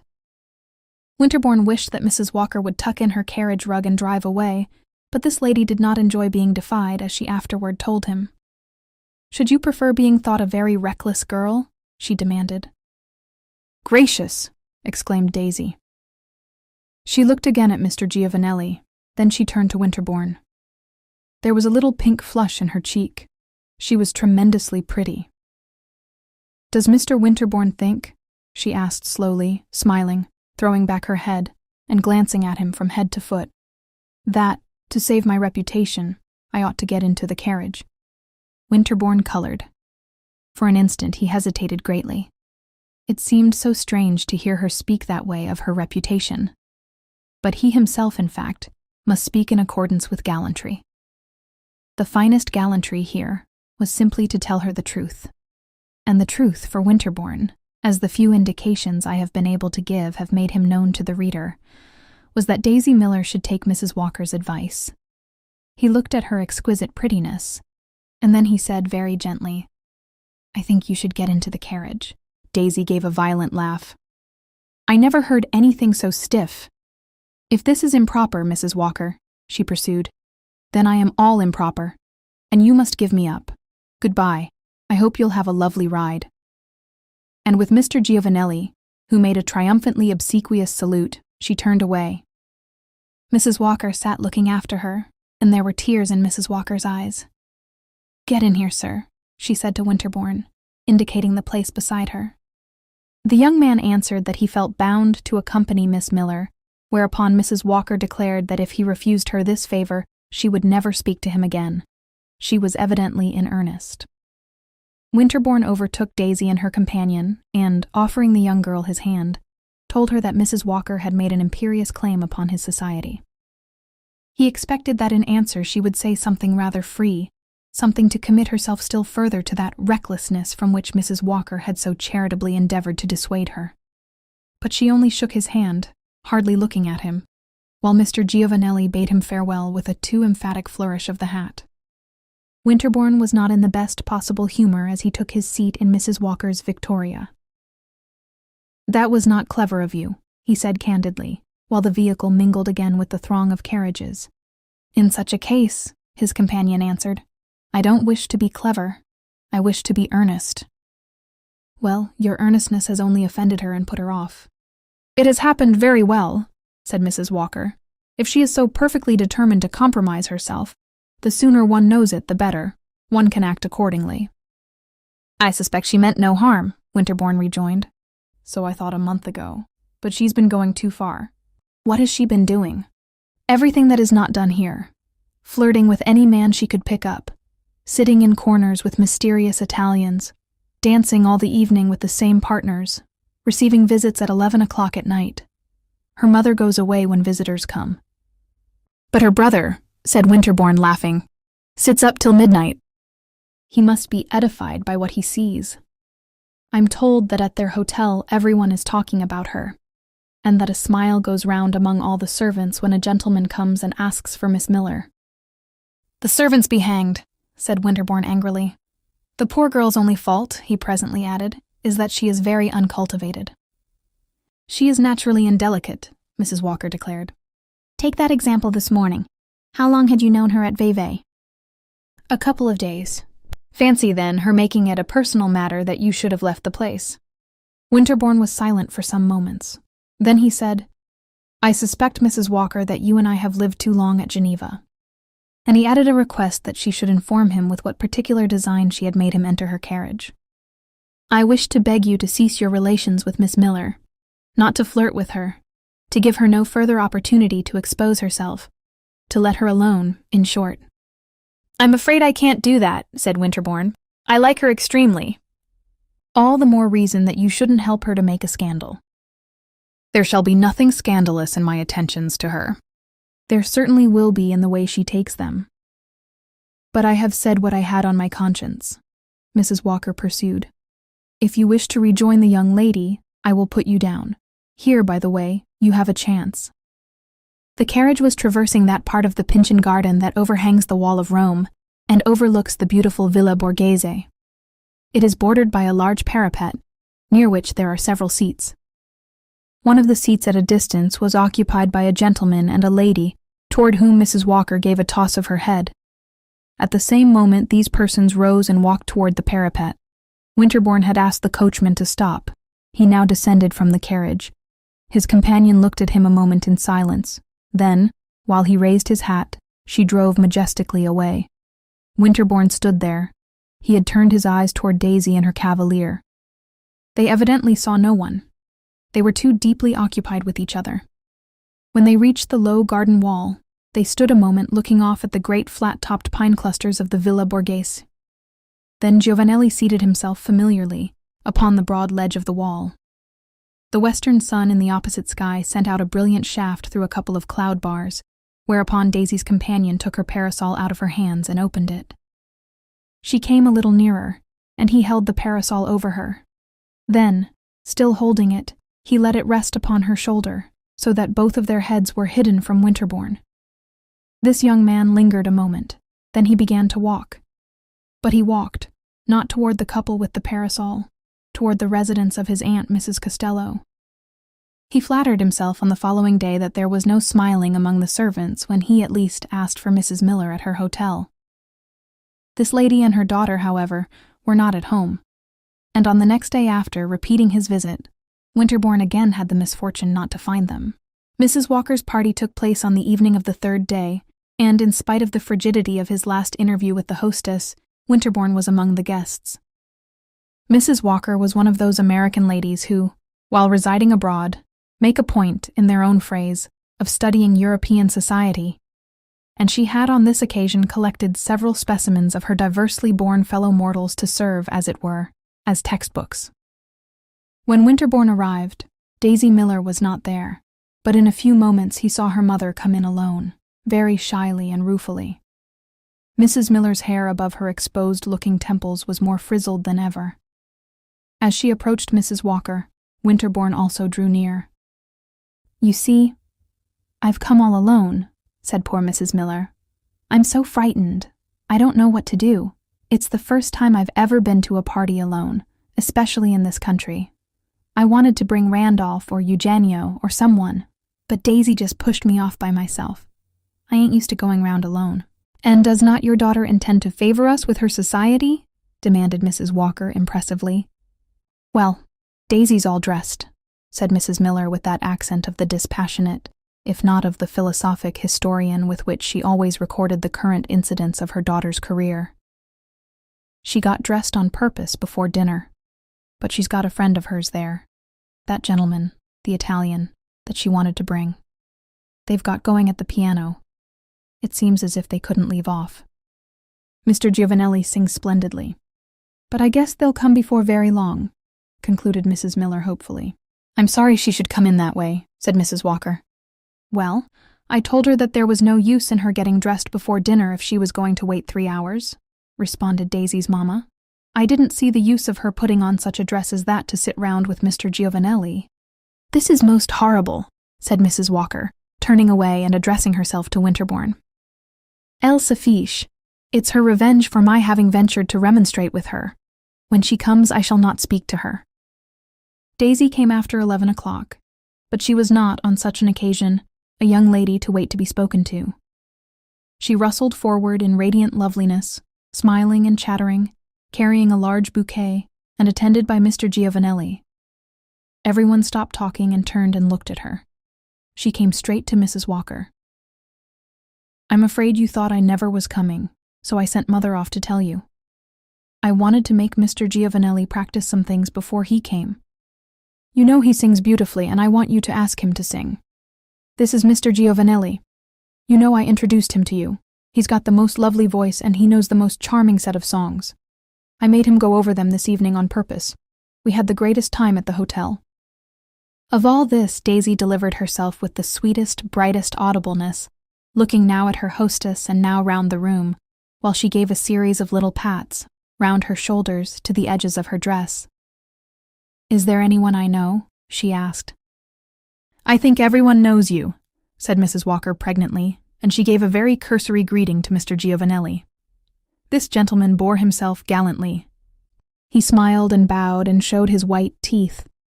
He curled his mustaches and rolled his eyes and performed all the proper functions of a handsome Italian at an evening party. He sang very prettily 6 songs, though Mrs. Walker afterward declared that she had been quite unable to find out who asked him. It was apparently not Daisy who had given him his orders.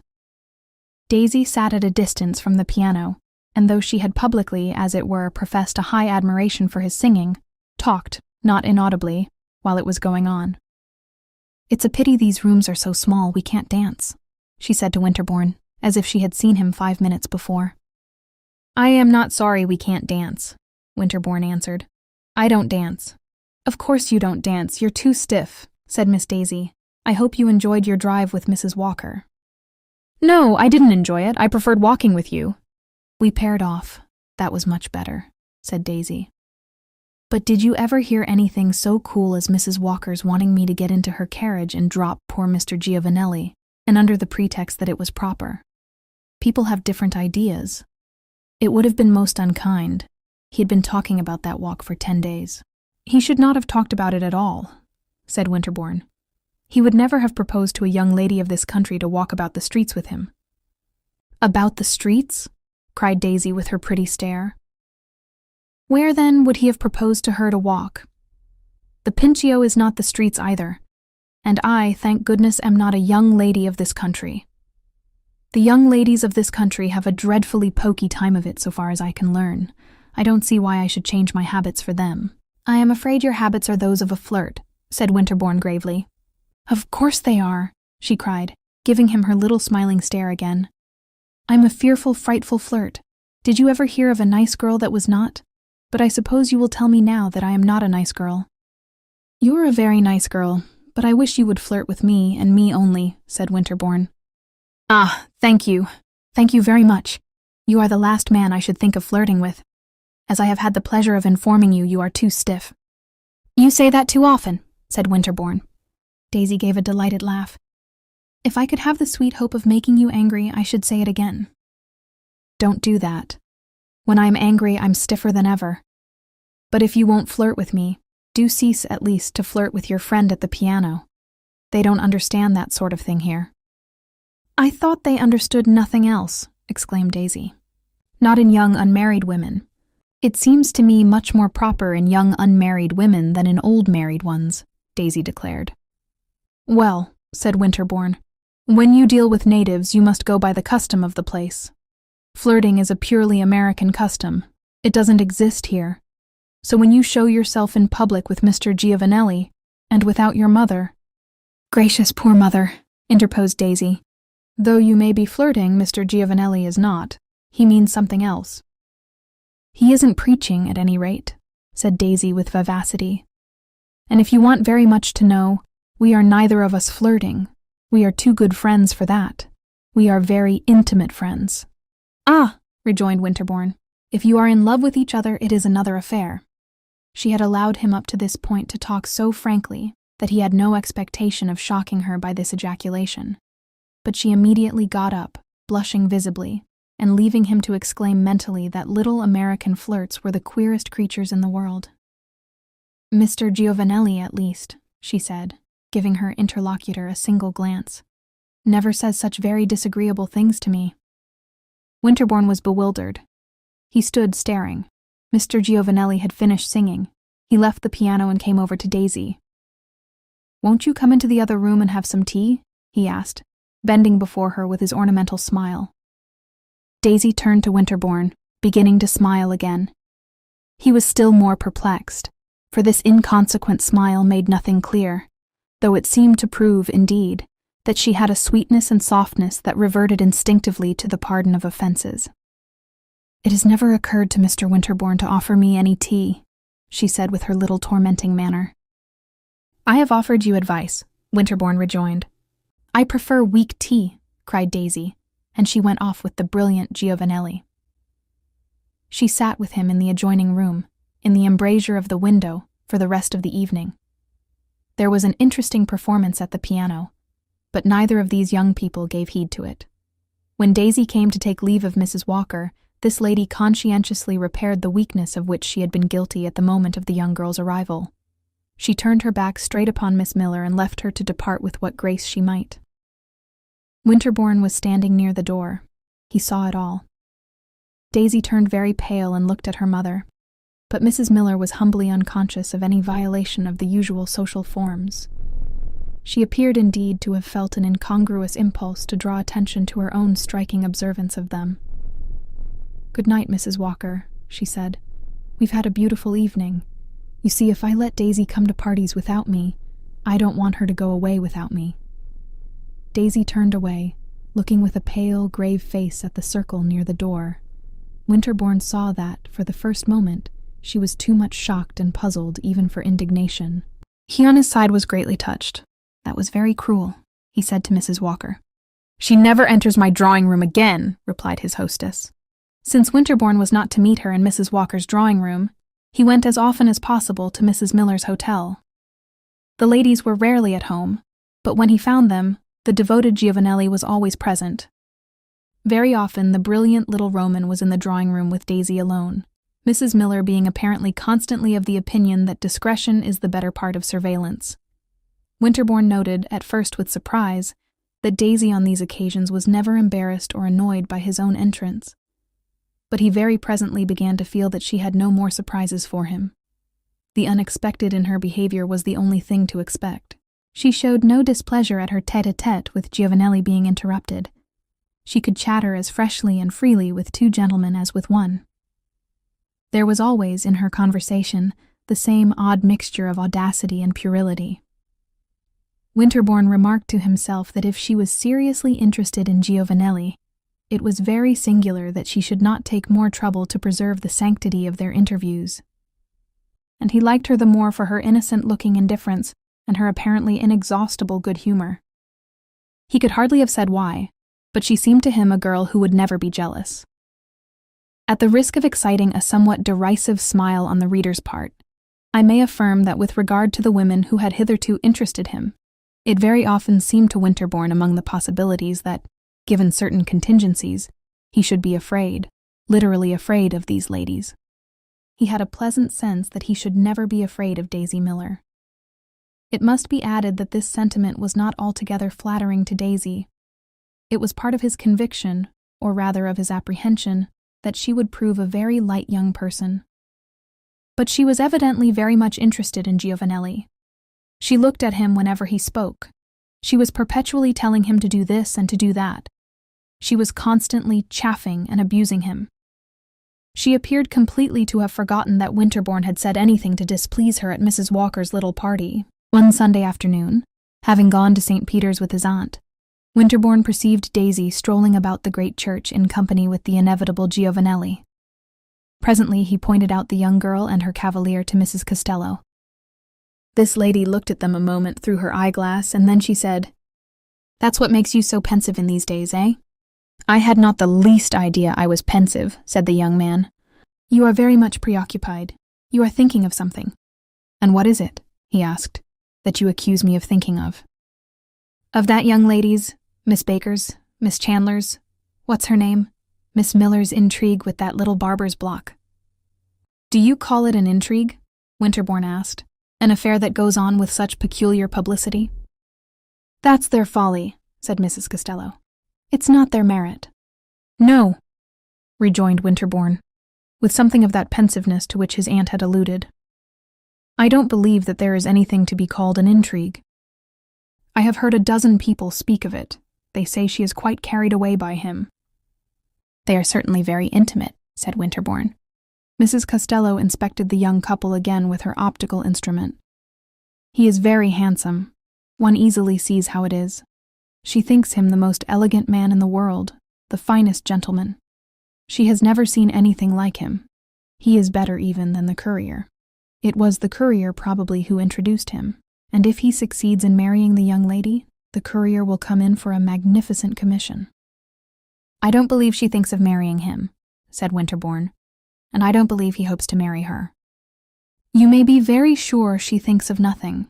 She goes on from day to day, from hour to hour, as they did in the Golden Age. I can imagine nothing more vulgar. And at the same time," added Mrs. Costello, "depend upon it that she may tell you any moment that she is engaged." "I think that is more than Giovanelli expects," said Winterbourne. "Who is Giovanelli?" "The little Italian. I have asked questions about him and learned something. He is apparently a perfectly respectable little man. I believe he is, in a small way, a cavaliere avvocato. But he doesn't move in what are called the first circles. I think it is really not absolutely impossible that the courier introduced him. He is evidently immensely charmed with Miss Miller. If she thinks him the finest gentleman in the world, he, on his side, has never found himself in personal contact with such splendor, such opulence, such expensiveness as this young lady's. And then she must seem to him wonderfully pretty and interesting. I rather doubt that he dreams of marrying her. That must appear to him too impossible a piece of luck. He has nothing but his handsome face to offer, and there is a substantial Mr. Miller in that mysterious land of dollars. Giovanelli knows that he hasn't a title to offer. If he were only a count or a marquise, he must wonder at his luck, at the way they have taken him up. He accounts for it by his handsome face and thinks Miss Miller a young lady qui se passe ses fantaisies," said Mrs. Costello. "It is very true," Winterbourne pursued, "that Daisy and her mamma have not yet risen to that stage of, what shall I call it, of culture at which the idea of catching a count or a marquise begins. I believe that they are intellectually incapable of that conception." "Ah, but the avocado can't believe it," said Mrs. Costello. Of the observation excited by Daisy's intrigue, Winterbourne gathered that day at St. Peter's sufficient evidence. A dozen of the American colonists in Rome came to talk with Mrs. Costello, who sat on a little portable stool at the base of one of the great pilasters. The vesper service was going forward in splendid chants and organ tones in the adjacent choir, and meanwhile, between Mrs. Costello and her friends, there was a great deal said about poor little Miss Miller's going really too far. Winterbourne was not pleased with what he heard, but when, coming out upon the great steps of the church, he saw Daisy, who had emerged before him, get into an open cab with her accomplice and roll away through the cynical streets of Rome, he could not deny to himself that she was going very far indeed. He felt very sorry for her, not exactly that he believed that she had completely lost her head, but because it was painful to hear so much that was pretty and undefended, and natural assigned to a vulgar place among the categories of disorder. He made an attempt after this to give a hint to Mrs. Miller. He met one day in the Corso a friend, a tourist like himself, who had just come out of the Doria Palace, where he had been walking through the beautiful gallery. His friend talked for a moment about the superb portrait of Innocent X by Velázquez which hangs in one of the cabinets of the palace, and then said, "And in the same cabinet, by the way, I had the pleasure of contemplating a picture of a different kind, that pretty American girl whom you pointed out to me last week." In answer to Winterbourne's inquiries, his friend narrated that the pretty American girl, prettier than ever, was seated with a companion in the secluded nook in which the great papal portrait was enshrined. "Who was her companion?" asked Winterbourne. "A little Italian with a bouquet in his buttonhole. The girl is delightfully pretty, but I thought I understood from you the other day that she was a young lady du meilleur monde." "So she is," answered Winterbourne, and having assured himself that his informant had seen Daisy and her companion but 5 minutes before, he jumped into a cab and went to call on Mrs. Miller. She was at home, but she apologized to him for receiving him in Daisy's absence. "She's gone out somewhere with Mr. Giovanelli," said Mrs. Miller. "She's always going round with Mr. Giovanelli." "I have noticed that they are very intimate," Winterbourne observed. "Oh, it seems as if they couldn't live without each other," said Mrs. Miller. "Well, he's a real gentleman anyhow. I keep telling Daisy she's engaged." "And what does Daisy say?" "Oh, she says she isn't engaged, but she might as well be," this impartial parent resumed. "She goes on as if she was, but I've made Mr. Giovanelli promise to tell me if she doesn't." "I should want to write to Mr. Miller about it, shouldn't you?" Winterbourne replied that he certainly should, and the state of mind of Daisy's mamma struck him as so unprecedented in the annals of parental vigilance that he gave up as utterly irrelevant the attempt to place her upon her guard. After this, Daisy was never at home, and Winterbourne ceased to meet her at the houses of their common acquaintances, because, as he perceived, these shrewd people had quite made up their minds that she was going too far. They ceased to invite her, and they intimated that they desired to express to observant Europeans the great truth that though Miss Daisy Miller was a young American lady, her behavior was not representative, was regarded by her compatriots as abnormal. Winterbourne wondered how she felt about all the cold shoulders that were turned toward her, and sometimes it annoyed him to suspect that she did not feel at all. He said to himself that she was too light and childish, too uncultivated and unreasoning, too provincial to have reflected upon her ostracism, or even to have perceived it. Then, at other moments, he believed that she carried about in her elegant and irresponsible little organism a defiant, passionate, perfectly observant consciousness of the impression she produced. He asked himself whether Daisy's defiance came from the consciousness of innocence, or from her being, essentially, a young person of the reckless class. It must be admitted that holding oneself to a belief in Daisy's innocence came to seem to Winterbourne more and more a matter of fine-spun gallantry. As I have already had occasion to relate, he was angry at finding himself reduced to chopping logic about this young lady. He was vexed at his want of instinctive certitude as to how far her eccentricities were generic, national, and how far they were personal. From either view of them he had somehow missed her, and now it was too late. She was carried away by Mr. Giovanelli. A few days after his brief interview with her mother, he encountered her in that beautiful abode of flowering desolation known as the Palace of the Caesars. The early Roman spring had filled the air with bloom and perfume, and the rugged surface of the Palatine was muffled with tender verdure. Daisy was strolling along the top of one of those great mounds of ruin that are embanked with mossy marble and paved with monumental inscriptions. It seemed to him that Rome had never been so lovely as just then. He stood, looking off at the enchanting harmony of line and color that remotely encircles the city, inhaling the softly humid odors, and feeling the freshness of the year and the antiquity of the place reaffirm themselves in mysterious interfusion. It seemed to him also that Daisy had never looked so pretty, but this had been an observation of his whenever he met her. Giovanelli was at her side, and Giovanelli, too, wore an aspect of even unwanted brilliancy. "Well," said Daisy, "I should think you would be lonesome." "Lonesome?" asked Winterbourne. "You are always going round by yourself. Can't you get anyone to walk with you?" "I am not so fortunate," said Winterbourne, "as your companion." Giovanelli from the first had treated Winterbourne with distinguished politeness. He listened with a deferential air to his remarks. He laughed punctiliously at his pleasantries. He seemed disposed to testify to his belief that Winterbourne was a superior young man. He carried himself in no degree like a jealous wooer. He had obviously a great deal of tact. He had no objection to your expecting a little humility of him. It even seemed to Winterbourne at times that Giovanelli would find a certain mental relief in being able to have a private understanding with him, to say to him, as an intelligent man, that, bless you, he knew how extraordinary was this young lady, and didn't flatter himself with delusive, or at least too delusive, hopes of matrimony and dollars. On this occasion he strolled away from his companion to pluck a sprig of almond blossom, which he carefully arranged in his buttonhole. "I know why you say that," said Daisy, watching Giovanelli, "because you think I go round too much with him." And she nodded at her attendant. "Everyone thinks so, if you care to know," said Winterbourne. "Of course I care to know," Daisy exclaimed seriously. "But I don't believe it. They are only pretending to be shocked. They don't really care a straw what I do. Besides, I don't go round so much." "I think you will find they do care. They will show it disagreeably." Daisy looked at him a moment. "How disagreeably?" "Haven't you noticed anything?" Winterbourne asked. "I have noticed you." but I noticed you were as stiff as an umbrella the first time I saw you." "You will find I am not so stiff as several others," said Winterbourne, smiling. "How shall I find it?" "By going to see the others." "What will they do to me?" "They will give you the cold shoulder. Do you know what that means?" Daisy was looking at him intently. She began to color. "Do you mean as Mrs. Walker did the other night?" "Exactly," said Winterbourne. She looked away at Giovanelli, who was decorating himself with his almond blossom. Then looking back at Winterbourne, "I shouldn't think you would let people be so unkind," she said. "How can I help it?" he asked. "I should think you would say something." "I do say something."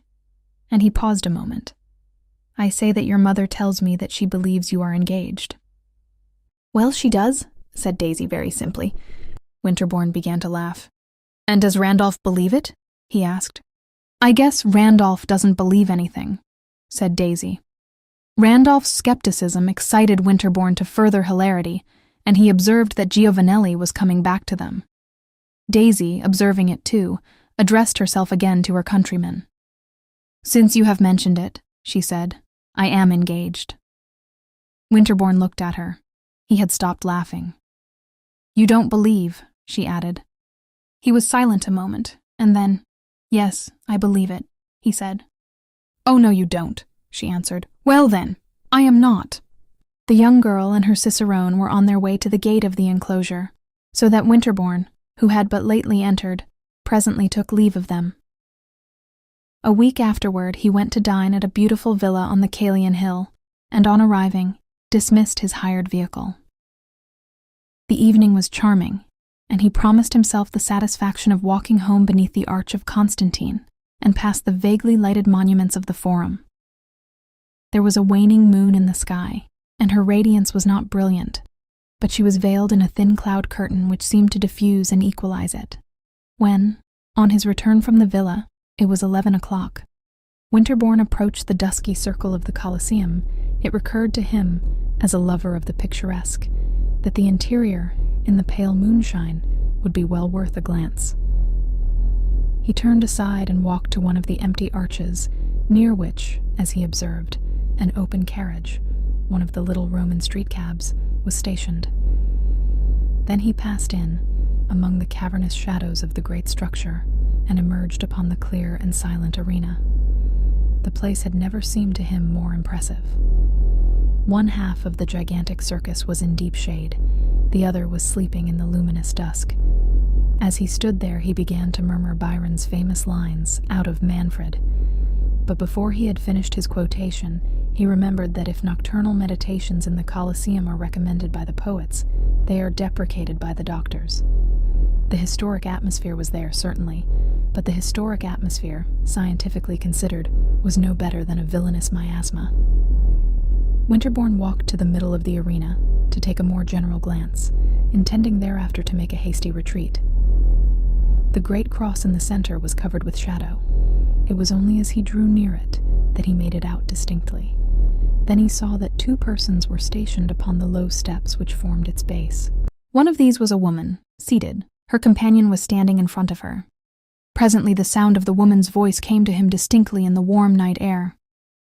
"Well, he looks at us as one of the old lions or tigers may have looked at the Christian martyrs." These were the words he heard, in the familiar accent of Miss Daisy Miller. "Let us hope he is not very hungry," responded the ingenious Giovanelli. "He will have to take me first. You will serve for dessert." Winterbourne stopped, with a sort of horror, and, it must be added, with a sort of relief. It was as if a sudden illumination had been flashed upon the ambiguity of Daisy's behavior, and the riddle had become easy to read. She was a young lady whom a gentleman need no longer be at pains to respect. He stood there, looking at her companion, and not reflecting that though he saw them vaguely, he himself must have been more brightly visible. He felt angry with himself that he had bothered so much about the right way of regarding Miss Daisy Miller. Then, as he was going to advance again, he checked himself, not from the fear that he was doing her injustice, but from a sense of the danger of appearing unbecomingly exhilarated by this sudden revulsion from cautious criticism. He turned away toward the entrance of the place, but, as he did so, he heard Daisy speak again.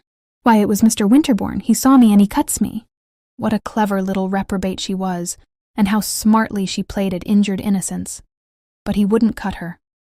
Winterbourne came forward again and went toward the great cross. Daisy had got up. Giovanelli lifted his hat.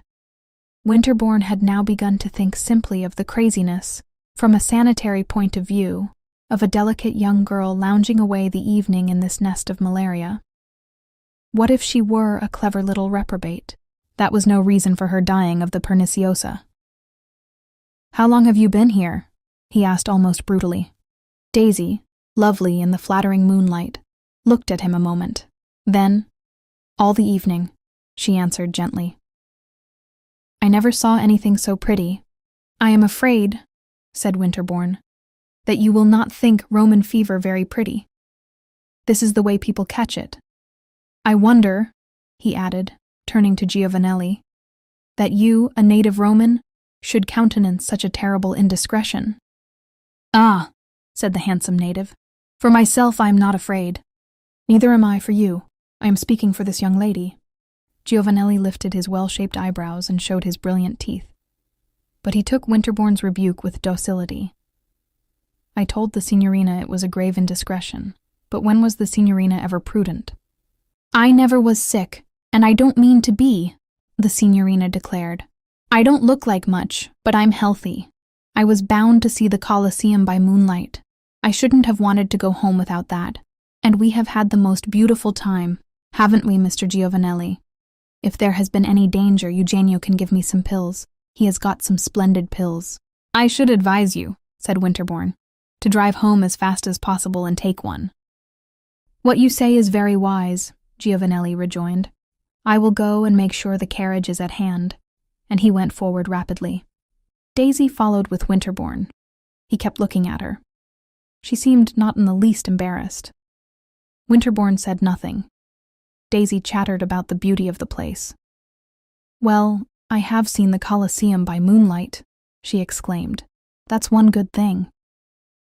Then, noticing Winterbourne's silence, she asked him why he didn't speak. He made no answer.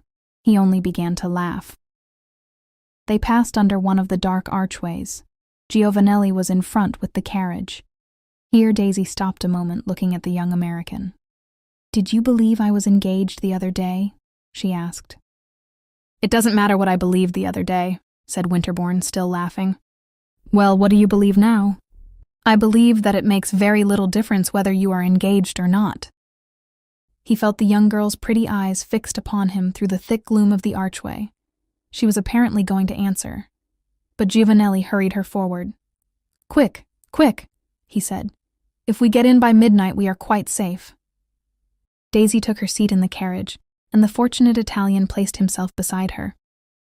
"Don't forget Eugenio's pills," said Winterbourne as he lifted his hat. "I don't care," said Daisy in a little strange tone, "whether I have Roman fever or not."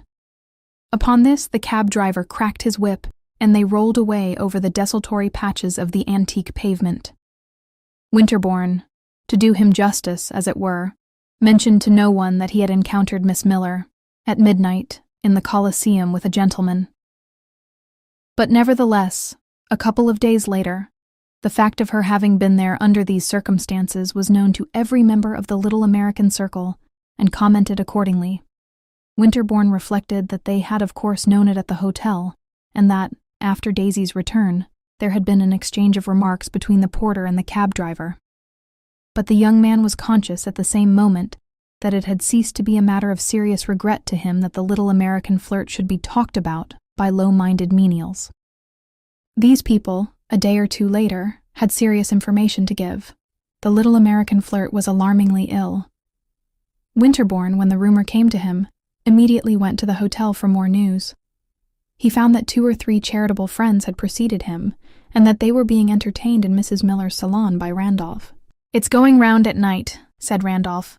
"That's what made her sick. She's always going round at night. I shouldn't think she'd want to. It's so plaguey dark. You can't see anything here at night except when there's a moon. In America, there's always a moon."